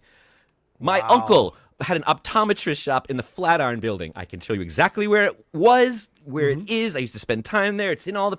Like, he knows he doesn't want him to find out because he's going to find out that he was born into privilege, not into extremely poor. No, it's the Catholic Church's fault. They didn't have any money. Right. And so they had to get some money from that dumb bitch Aunt B who wanted her money back after it was due. My precious. Precious. It's always tough to feel bad for people who are poor, but their immediate relatives that they have access to are fabulously wealthy with money to burn. Yeah. It's almost like they fucked up somewhere along the way. So in this next one, we have to guess the fear that stayed with Opie all of these years and that triggers him whenever he sees it because it reminds him of Grandma. One thing. That's common in Astoria that people have in their backyard? I don't know. I mean, it's a common thing in general, sure. I'm going to go with a scarecrow. A scarecrow. This guy got it. This guy got it. Wait, not a dildo bike. A dildo bike? No, that's not. I don't even know what that is. What's that, one of those like old things? You just take the seat off. Come on. You're a rookie. All right. So what was it? A dead body. Stop it. Okay, so Opie's fear from that time period is finding a dead body in the backyard. He's making a joke. I could have just left it there and let us all think what we want, but he reveals his actual fear in the next one. But it does show you he's thinking of us. The only thing she had in her backyard was a bird bath. Oh, I did get it. Yeah, you did get it. How'd you get it? How'd you get it? Because it's kind of common here. Like Okay. people have fucking like in Astoria where I live on 37th Street. Yeah. I mean, I would say 10% of the houses have some sort of bird bath in the front or back. It was a and it's the cement- same house that I'll remind everybody. I Yeah. live directly across the street from the house from Seinfeld. Yeah. So when they showed George Costanza's parents' house in Queens, this is where I live. Okay, thank you. Thank you for doxing yourself, Ron. We're good. Yeah, that's enough, Ron. Come on. I know you got a lot of fans now. You're feeling like you're on top of the world. People just want to hand you gifts and stuff, but be careful.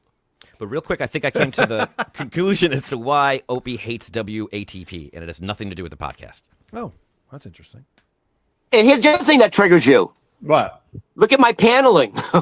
And wood paneling, because we had that in our living room. It's the trifecta of you sucking your thumb, going, can someone please call my wife and tell her to pick me up? All right, Ron, I got to go. The wood paneling does trigger a lot of people for some reason. Kind of makes sense now. You can skip right to 14, where Ron ties it all back to the top. Well, I'm almost close to wrapping up already, Rod, and you haven't done shit. You know, I timed it. You went 17 minutes on Chinese toilet paper. I'm surprised they didn't pull us off the air. There's no air to pull us off. There's a reason we're not getting the big job offers.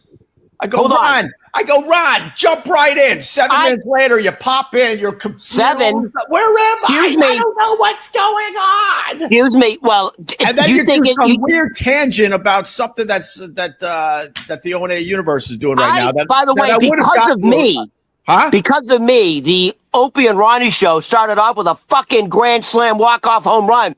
That animated video was actually really fucking good. no, I've never seen it before. It's and the woman, I know the woman's going nuts because she's like, I think Opie would like it. It's absolutely amazing, and It is.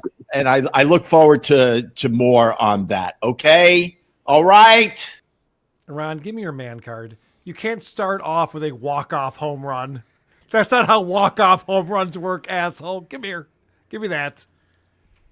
The fuck's he talking about? But Ron is good, though. He knows to like bring it back to, remember how we started the show? We had this thing going. You were sucking, and then I brought it. And things got good when I was on the show. Ron's like constantly trying to reinforce that he's the most important part of the show to Opie, and Opie won't give him any of that. Opie's like, no. The Chinese toilet paper thing was killing it. I could have done another 20 minutes on that. Would have been fine. It's a fun push and pull, and then the chat ends up getting the last word in, what is that, 15. It's 11:11. The portal's open. This is when you can manifest stuff. What you and I are doing right now is as good, I believe, as anybody. This is it's entertaining and it is insightful. And you're going to get Trump on the show soon to interview him. We learned about that the last episode of WATP. So I love that Rob thinks that he's doing a good job. And they talk about it a lot. It's hilarious. This is as good a podcast as there is. Yep. It's top 5. This is good. And and on 11:11, I carried you. The guy's right. It's right. I carried you on a very spiritual day. What'd you say? Say it again. What? What? What'd you just say? I didn't hear you. Yeah, you're gonna cut me off now. I wouldn't. I wouldn't do that to you. You wouldn't cut me off? No, I wouldn't. He's on to him. I like that. He's on to him now. That was actually a Jim Norton move to be like, oh, no, say that again. I'm sorry. We just didn't hear it. And get people to repeat the same thing over and over again. It's funny every time. And just in case you're curious, during all of those shows, there's no mattress talk. So someone is making it clear that we don't want to hear about the mattress anymore. No so more Ron took mattress matters talk. into his own hands. And Ron posted this on his Instagram just the other day. So hard to say goodbye. So he's playing Boys to Men, and the show's his old, disgusting mattress. I'm going to miss you, my friend, it says. He has thrown that away. Ugh. That's gross. Did he sleep inside of it? That's gross. I think the reason why that mattress is so wet is because Ron was... masturbate? That'd be my guess. Yeah. That's what that's from. All right, you want to fast forward to today's show? You got some clips from this morning's show. Sure, we could do one or two of them real fast. The first one, just right in. Let me see if you can figure this out. What's the acronym for that? Adidas. What, as kids, what would we say? What's the acronym? I forgot. I forgot. I used to know this. Come on. You're stumping me. All day long, I dream about sex. All right. Damn it. Remember that? I do that, but it's a little No, you too didn't. early. I do. I You did know it. No, it's one of those things I did after you said it. Yeah, that's called cheating and getting the answer. Fair enough. Now, I know it seems like a cheap little nothing, but it's great to see that Opie instinctually lies and that will shit on the other person and cheat. Oh, so if I was Opie, just like, there's no L in it. Yes, what the fuck are you you're all talking about, you thinking it. idiot? Yeah, that was the least of what was going on there. Opie should know that it's a Korn song, and Opie was spinning the records back then in the 90s, so I feel like he should have known that one. I think I don't think Opie knows what the term double-edged sword means. Do you guys know what that means? I do, yeah. Okay. Yeah, Check it out seems this like next one. seems like a good thing, but there's that other side. Right. Point out my people, because we got people that love the Trump, we got people that hate the Trump, and that's what I love about what we do every morning. Vincent writes, your take on this is the exact reason for your success and you currently being outcasted from mainstream. Double-edged sword. Thank you, Vincent. I've always been punk rock, Ron. That's where the good stuff lies, being punk rock. You're Sid Vicious. Yeah. I like spitting on people. Well, sometimes you spit on yourself. That's the problem. Right. Yeah. That's what Ron's trying to say. Sometimes you stomp on cakes. Yeah. Sometimes you spit on people. It's pretty Your punk worst rock. enemy. Yep. Anything with the Stern stuff?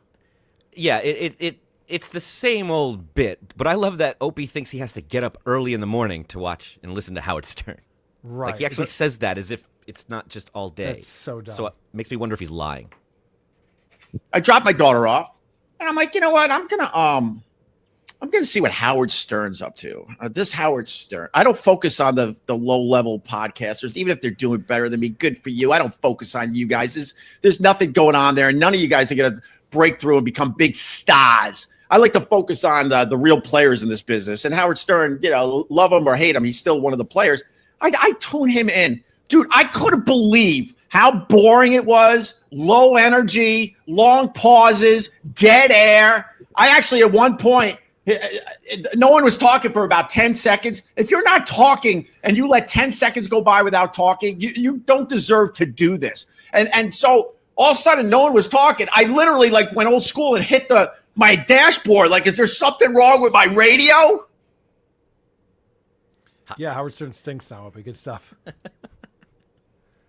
wonder if he would pull a clip or something to play for us to demonstrate how bad the show is. Maybe that would be a little more entertaining than him just ranting and raving. I like that he knew that, Howard Stern stinks now, but he's still one of the major players. I won't listen to these low-level podcasters. Like, you don't want to listen to something that's entertaining and good? People are putting effort in and doing a good job with it? Well, it's apples and oranges because Howard doesn't have a podcast. He does not. Howard's confused about that, but yes, he does not have a podcast. It is a radio show still. How can one man rant about all the big corporations swooping up podcasts and not giving the little guy like him a break and blaming his failure on that, while at the same time shitting on people he thinks are less than him and saying you're never going to make it, no one's going to help you, don't try? Yeah, that's a lot of insecurity, I think, is what we're seeing here. That's exactly what that is. If you think he hated Amy Poehler, wait till you hear how he feels no. about the Kelsey brothers coming into podcasting. Oh, no. I'm not going to lie to you. I can't take it anymore. I've been blackballed. I burned a few bridges. The Kelsey brothers are taking over the podcast world. But I also said that I don't mean any of this.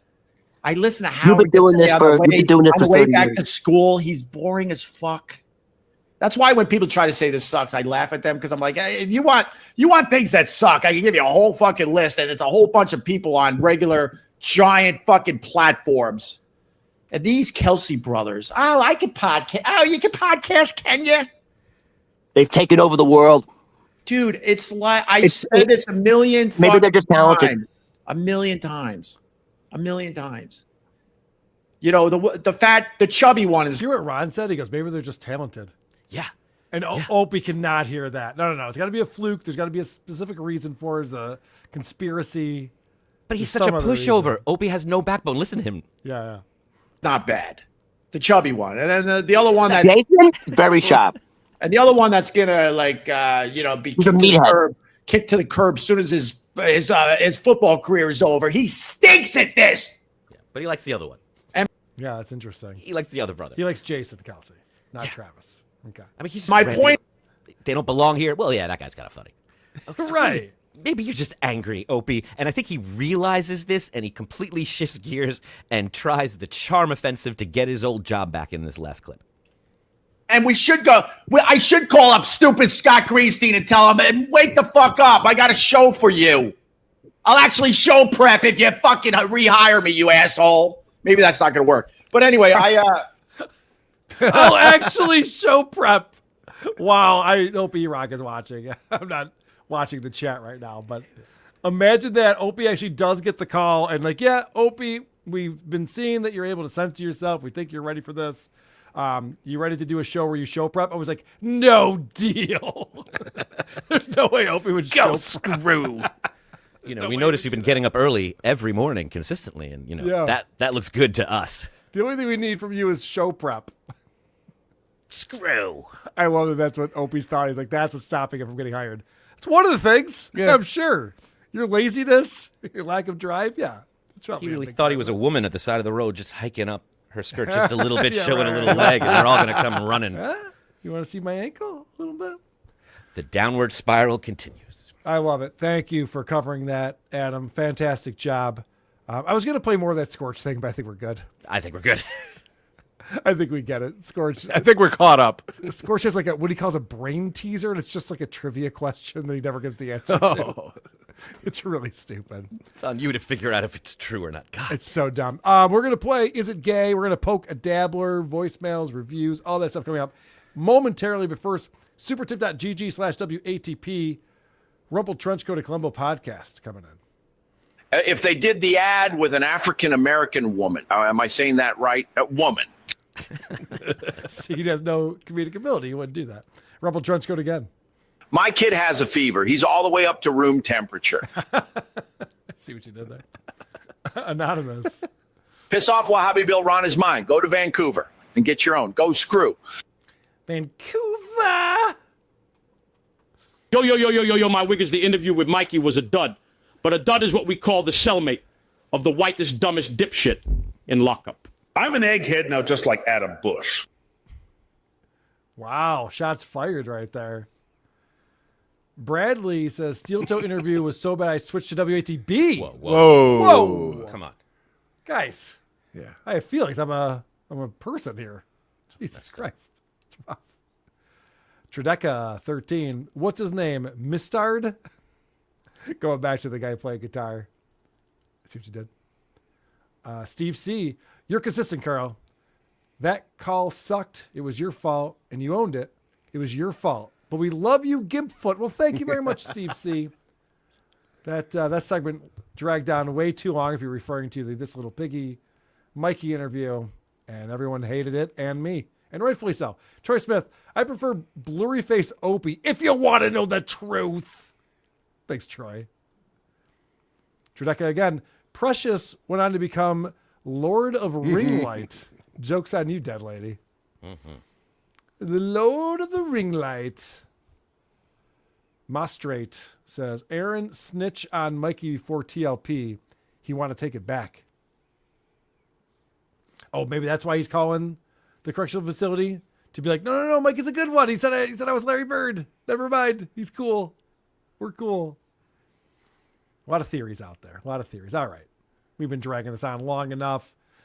The reason why people come here on Wednesday evenings to watch the show is for the games and for Megan, our review girl. What's up, Megan? Hello. Good to see you. And of course, Annie is here. Oh, hello. Oh, hello, Annie. We have a round of Is It Gay? Now, I don't know if you guys have played this before. You can play it at home. You can play it in your car. You can keep score along with us. You can play on my boat. You can play in a boat. This is the game we try to figure out if Aaron Himmel is going to call something gay or not, knowing that he has very little creativity. And so the punchline is usually that things are gay. Here's round one. Now, I don't think Matan even is holding this up as some sort of giant W for him that he that he tricked or that he won a debate with Bonnie Blue while sitting next to a couple guys in a hazmat suit. But it's just, there's something frustrating about someone like her. It's like, we all want to leave you alone. We all don't want to know you exist. We don't want to talk about you. We don't want to hear about you. We just want to hear you say that you're a giant fucking whore and what you're doing is shameful. We just want to shame you in the public square one time. And that's why, in a way, Bonnie Blue is winning. Because we all just want to hear her say the words, I'm a disgusting creature, I'm fallen in the eyes of my God, and I am short of the kingdom of heaven. Is it gay for Bonnie Blue to not feel shame for having sex with a lot of men? Adam. First of all, it was nice to hear him finally appreciating why people like the toe. Like, that was it. He summed it up. I'm going to go with Right. not gay. Carl. I think it's not gay. Chris. Not gay. Annie. I guess it's not gay. It didn't sound gay. Doesn't sound gay to me. All right, let's find out. I mean, very religious for some reason. Yeah. I know, right? Which is weird. And she won't do it. That's a win for the blue. It's a win for the blue. A win for the blue. I knew he saw himself in her. I knew it. Right? Right? Yeah. Not everyone's looking for W's every day of their life, idiot. Going on my Todd Evans show is wild in this day and age. If you know what you're going if to say. you I was watch- watching that. It was very funny. Yeah, Bonnie Blue going out there and just calling her a whore the whole time. It's fun. All right. We all got the first round. We all have a point. Here comes round two. Now Son of a look, the internet overlooks into shit all the time. So you have to take this with a grain of salt. Yeah, I mean, they were so mad at me for being good at basketball in jail that they were like calling the jail to find out if that was true. like the jail keeps stats. And they were like, yeah, his points per game was up and a lot of production in the paint and all that stuff. Like that camel jockey Moody was like, I'm going to find someone who can talk about Aaron while he was in jail. It's like, Was it gay for Moody to call the county jail that Aaron stayed in to see if he was lying about his time there? Annie. I think it was, but he's going to say it's something other than gay. So not gay. Chris. Camel jockey? Camel jockey, yeah. And he does the New Zealand accent all wrong, too. He's so confused by Moody. He has no idea what Moody is. Hello, governor. Right. I He's don't a camel know. jockey with a British accent who lives in New Zealand. Shut up. I'm so confused. I'll just go gay. No, there's an ISO for you. That's what they're hoping is going to happen. Carl. Oh, that's definitely gay. Adam. Yeah, the way he delivered it, gay. Okay, let's find out. brother, no offense, but that makes you gay. Yes. You're now gay for me. It's gay. Wow, that was a trifecta of gay.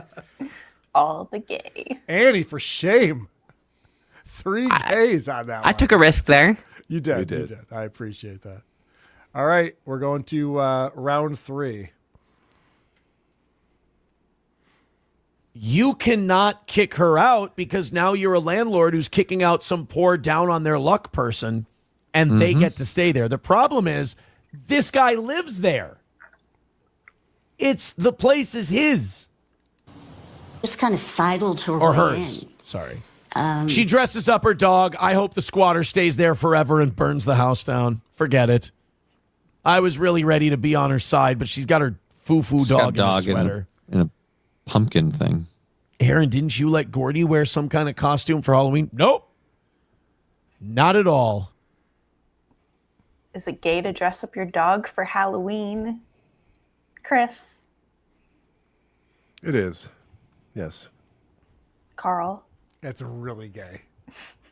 I like that Aaron had that voice in his head where he immediately heard the criticism that was going to come in. Aaron, did you do this thing that you're making fun of? Nope. But yes, it's gay. Sorry.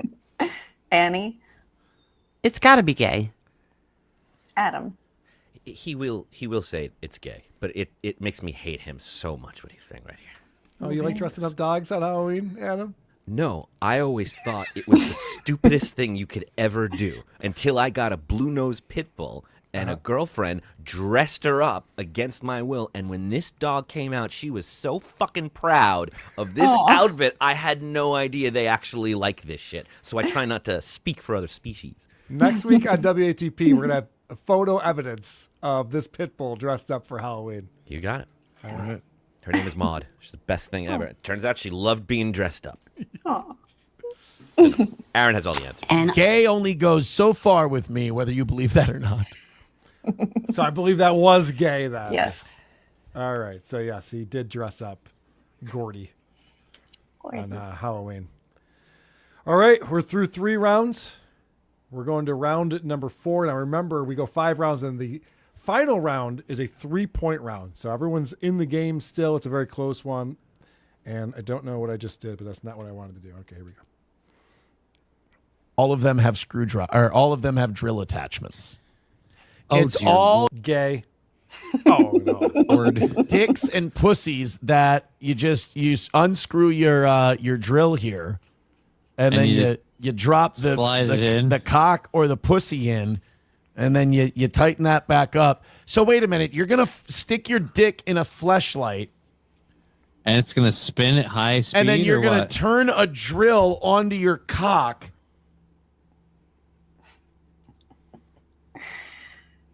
Is it gay to enhance sexy time with a fleshlight drill attachment? Adam. Yeah, it's gay. Carl. I'm going to say no. I don't think it is. Chris.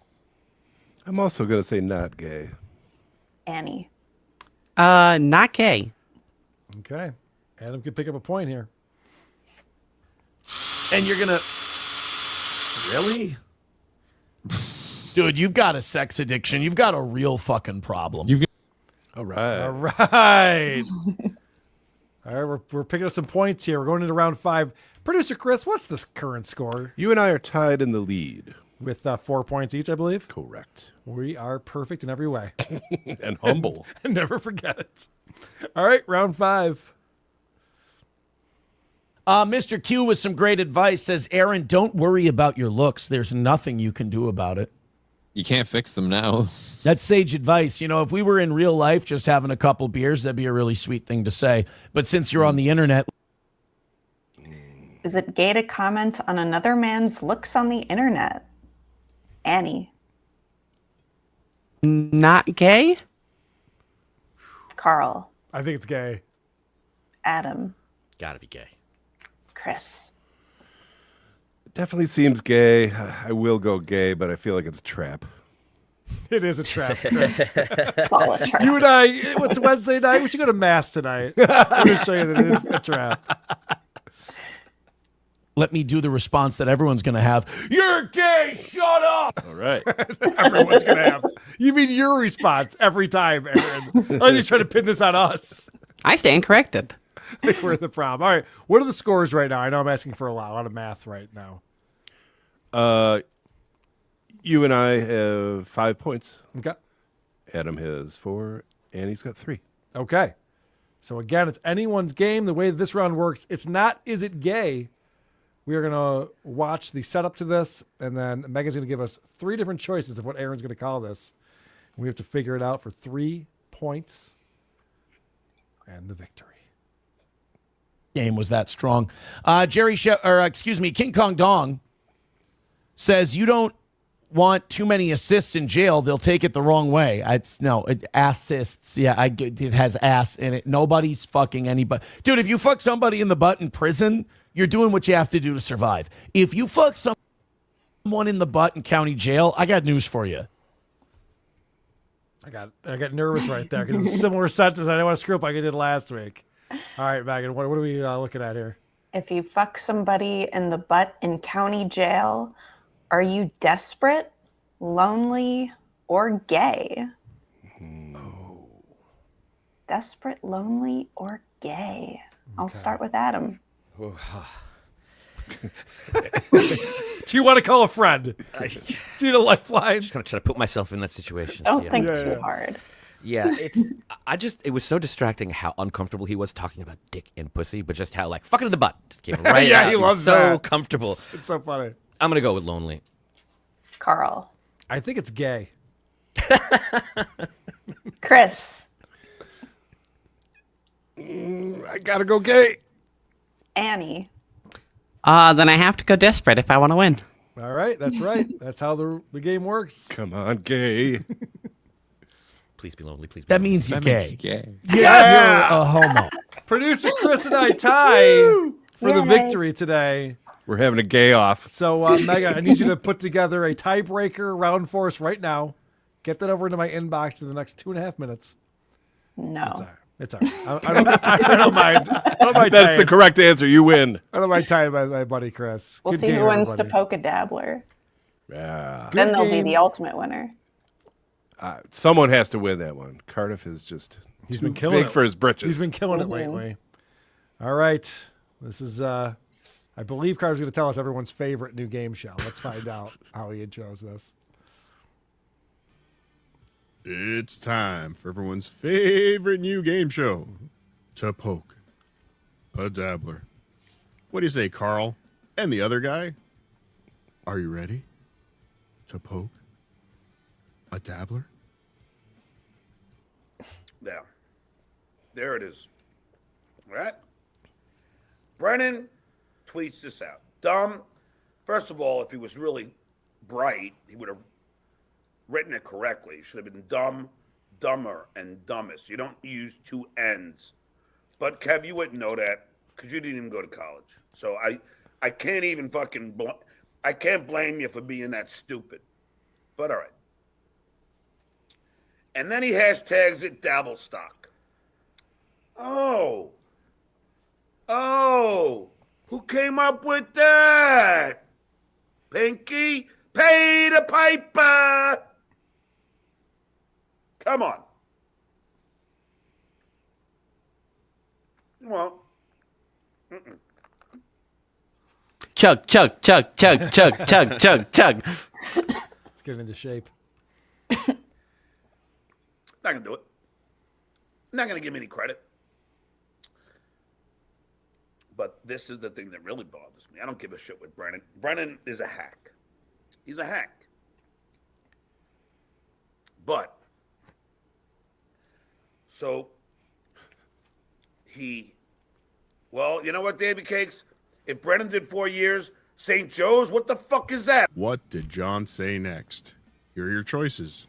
Number 1, Clown College. B, 13th grade. Next, is it in a church basement? 4, a seminary? I mean, a seminary? And lastly, a hospital. And lastly, too, I'd rather get a degree from Faber College. To poke a dabbler.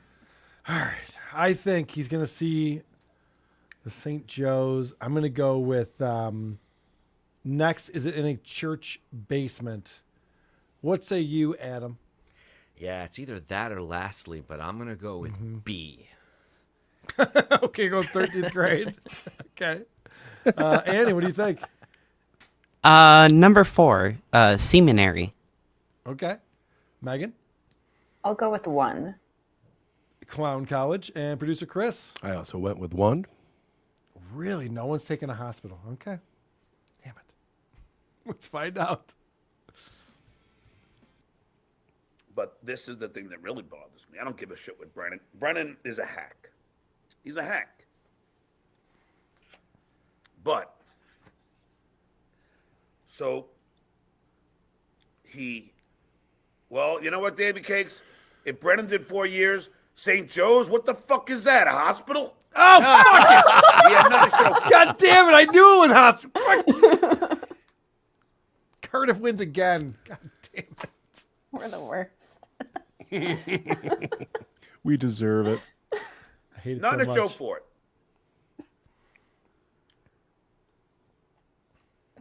At least I took my education in film and television and worked in film and television. That's all for this time. Come back next time to find out if you are man enough. I'm not. To poke a dabbler. Brought to you by patreon.com/Cardiff Electric. Sign up now and join the Cardiff Electric Secret Santa. You don't want to miss out. I mean, maybe you do. I should make assumptions. Everyone's different. It's true. Especially. Sit, Eugene, sit. Good dog.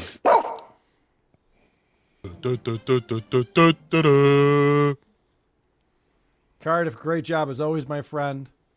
We appreciate the games and beating us as usual. Even with all of this brain power, shut up. We weren't able to beat Cardiff on this one. Very well done. So we have our review girls here, and sometimes Megan checks out comments on the Spotify episodes because you can comment on individual episodes if you listen on Spotify. Are there any recent comments we've seen? Yes, we have a few from episode 672 from last week. Mm-hmm. I'll start out with some guy from New Hampshire. I was leaf blowing for the 5th time while listening to this episode and thinking how much more fun it'd be to be doing anything else. Thanks to Aaron, I can cross Jailhouse 2-on-2 basketball off that list. Aaron was having a blast. I have one from Ripped Current. I think most people with jobs like longer podcast episodes when they're good. That's the reason Opie doesn't make long episodes. He's very much aware that the longer his episodes are, the more obvious it is how awful he is as a broadcaster. That's a good comment. Also, he doesn't do anything, so he has nothing to talk about. Yeah, there's that. At least Bill Burr's watching a football game. Yeah. I'm kidding. That was terrible. And then we got Lance saying Megan is a New Brunswick 9. Jesus Christ. If you want to get red, it worked. Just flatter Megan. Happens every time. And then do we have any new reviews over there, Annie? Yeah, most of them come in from Apple/iTunes, but this one came in from Podcast Addict from Vulture King. Great. Saying, this show sucks. How many stars? I like this concise and to the point. Is that a 5-star review? That one is. Beautiful. That's how we like to do it over here. So the second one comes in from Joe Panton and says, what a letdown. This show was so hyped up and turned out to be an absolute flop. Like a prison inmate interview kind of flop. At least they tried. Megan and Annie are cool, though. All right, that sounds like potentially a 4-star review. No, that was a 5-star. All right. Well, that's very good. I appreciate that. I just want to, for the record, I think Patrick Melton was building up our Mike interview more than I was. Just for the record. It seems like everyone's acting like I was the one acting like that was going to be good. Annie, we always appreciate seeing you here on Wednesdays on WATP. Are you going to make the trip to Vegas this year? Absolutely. I basically got everything booked. Just got to pay the rest of the deposit once I get there. Nice.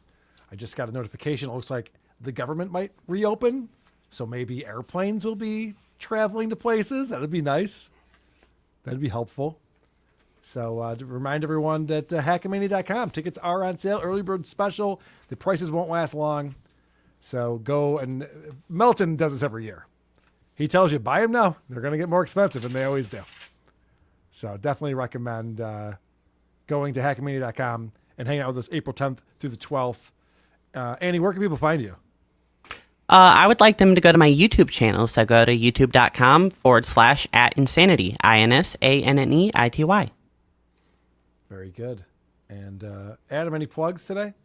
Oh, I want to encourage everyone, if you haven't gotten your fill, check out the November 11th episode of Opie and watch him tell that grandma story in real time because it is going to keep you up at night. Wow. Okay. I can tell you're a little bit off today, Adam. I think that's still bothering you. I think you're I'm a haunted little by it. spooked. It's Yeah. going to end real soon. We all kind of feel this, and it's not going to be good. Oof. All right. We have some voicemails that came in. And, of course, we have a voicemail segment that goes out to the late and great Gary in San Diego. It's a bunch of crap. Swing and a miss. Rock and rolla. Here's a nice short one. Shortest voicemail ever. Adam Busch. Pretty good. Pretty good Divisive. stuff. Oh, Aaron Immold has the worst cognitive dissonance I think I've ever seen. For a man who's eaten another man's cum, how are you going to sit here calling other people gay, saying this gay, that's gay, you're gay? You're gay, Aaron! What the fuck? Like, how is that a dig? Whatever. Anyways, yeah. He ate the cum off a nice lady's breast, sir. A nice lady. I do not realize how heterosexual that is. Just because he was getting cucked right before that. Longtime Bill Burr listener weighing in. Carl, I just checked my app. It's been 9 years since I've listened to a Monday morning podcast from Bill Burr. Okay. You just, it got to be a lot. I just stopped listening. That was depressing to hear him today. That was really depressing. His specials haven't been funny for a long time, so yeah, he's kind of lost it, but the bots. Yeah, Bill, it's the bots, not the people that have been listening to you for 15 years and seeing you get unfunnier and unfunnier every single year. Go fuck yourself. It's hard to keep your fastball as a very comfortable comedian. A lot of comics don't have easy lives, and they're able to turn that into some things that we can all laugh at and laugh with them. And then you become... Well, if they're... if they're good comics. Otherwise, you just end up like John. Right. Yeah, I mean, John should be able to turn his life into hilarious comedy. But then you learn how to fly a helicopter, and you're not as funny as you used to be. All right, last one. Please do Legion of Skanks next. I've been a fan of that show for well over 8 years and listened to Lewis on rap until he quit doing it. So I have a bit of experience and can say that I now hate listening to the show. Interesting. Jay keeps talking about trying to have threesomes and doing ketamine, even though he's got adult kids and is 47 years old. I know what the accent. I'm fucking weird autism. Mm-hmm. Anyways, he also won't stop yelling shit jokes over people, and Ramsey is just trying to fit into the flow of the show when everyone is just yelling over each other, beating a joke to death with tags. What else can you do? Also, the first 40 minutes of that show, the most recent episode with Mullen, Ramsey, blah, blah, blah, first 40 minutes of that show are just a complete slog, and I think it makes my point for me. Also, same thing with the regs. It's just four dickheads yelling tags over each other. Also, people in the comments are saying similar things, so not the only one. Should we cover Legion of Skanks on WATP? Has it gotten to that point? Of course, my buddy Mike Geary is down at Skankfest right now in New Orleans. A little jealous of that. I'll take a look, sir. Thank you for the suggestion. We will be doing Who Are These Socials tomorrow night. The great Casey Day filling in for Mike Geary, as he often does when Mike's not around.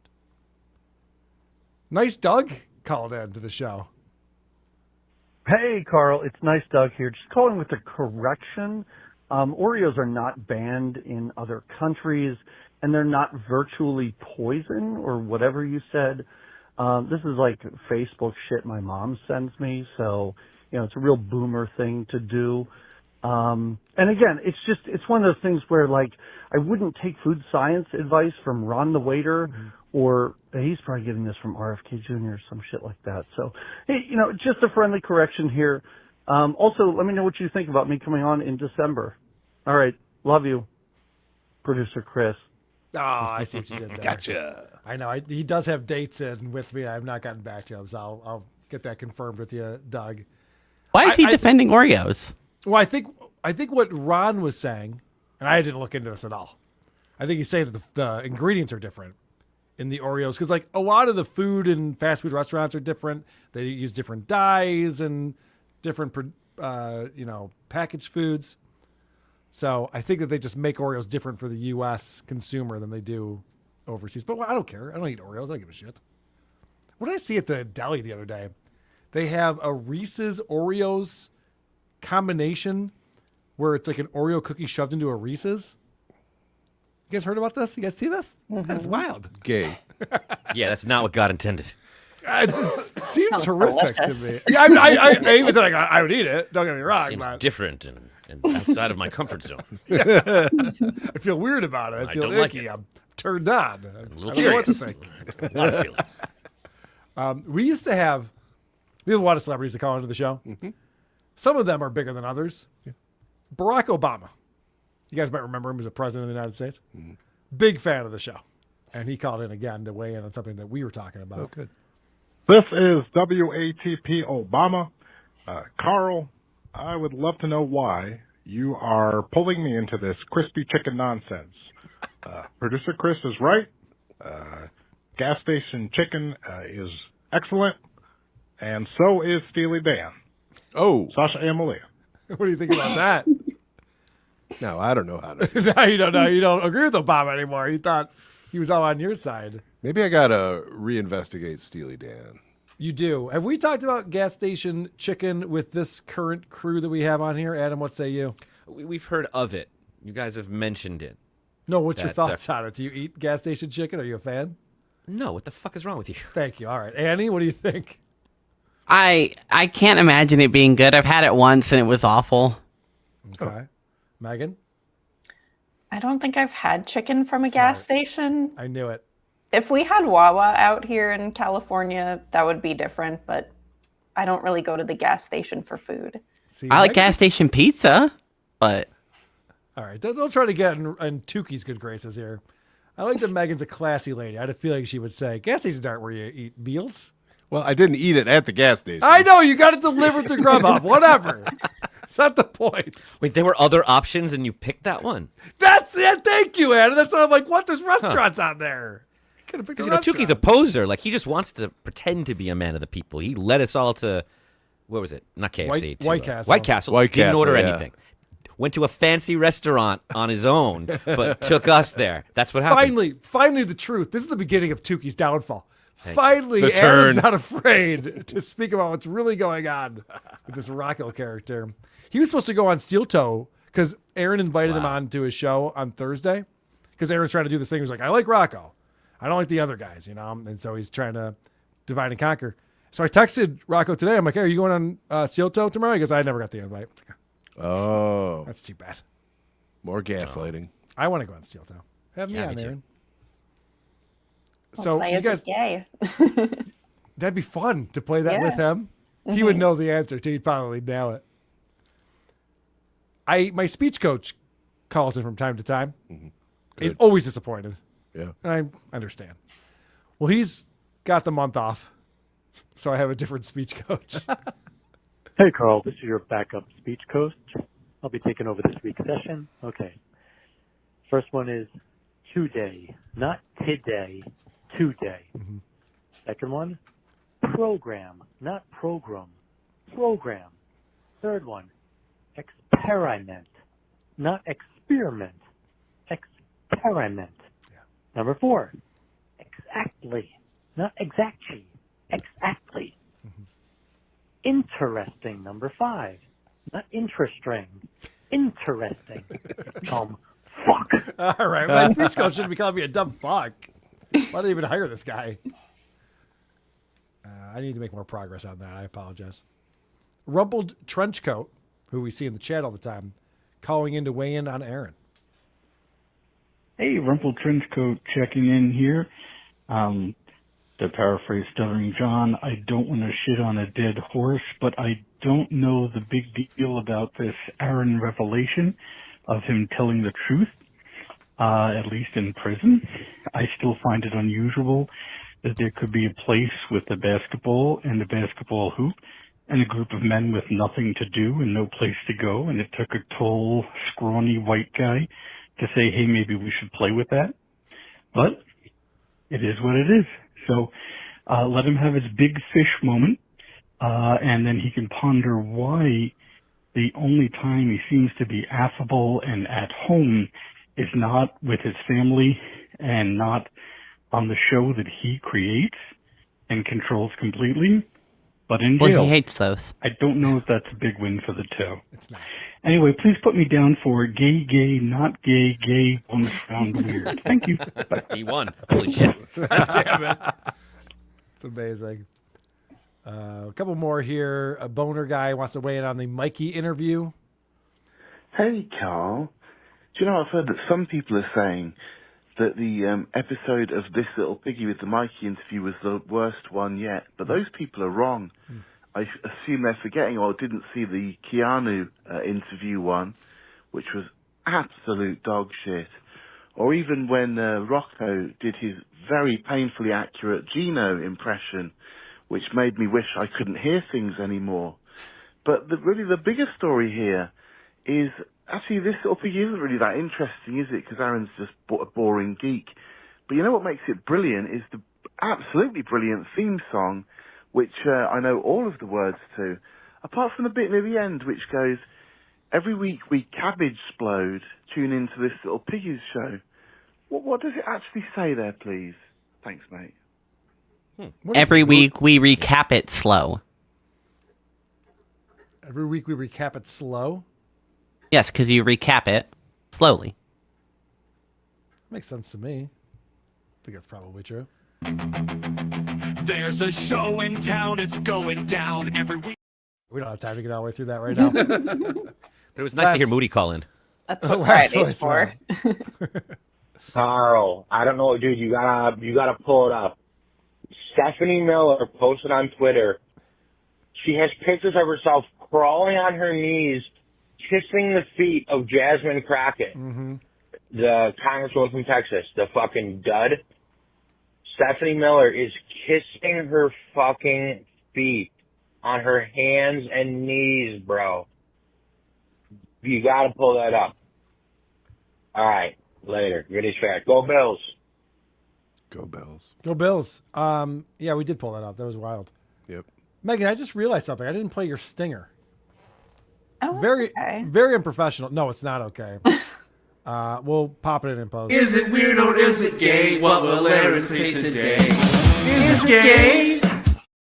That's my bad. That's why the game was lackluster. We need that stinger.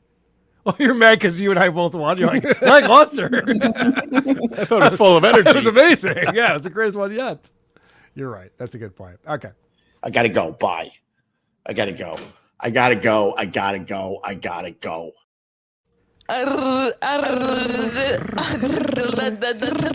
Okay, bye. Go fuck yourselves. Have a good week. Are we done here? I think we are. I don't know. Who gives a shit? Why am I even still doing this? I'm out of here. Man, that was a good episode. That was a good episode. I enjoyed that. Okay, bye. And that's the end of that chapter.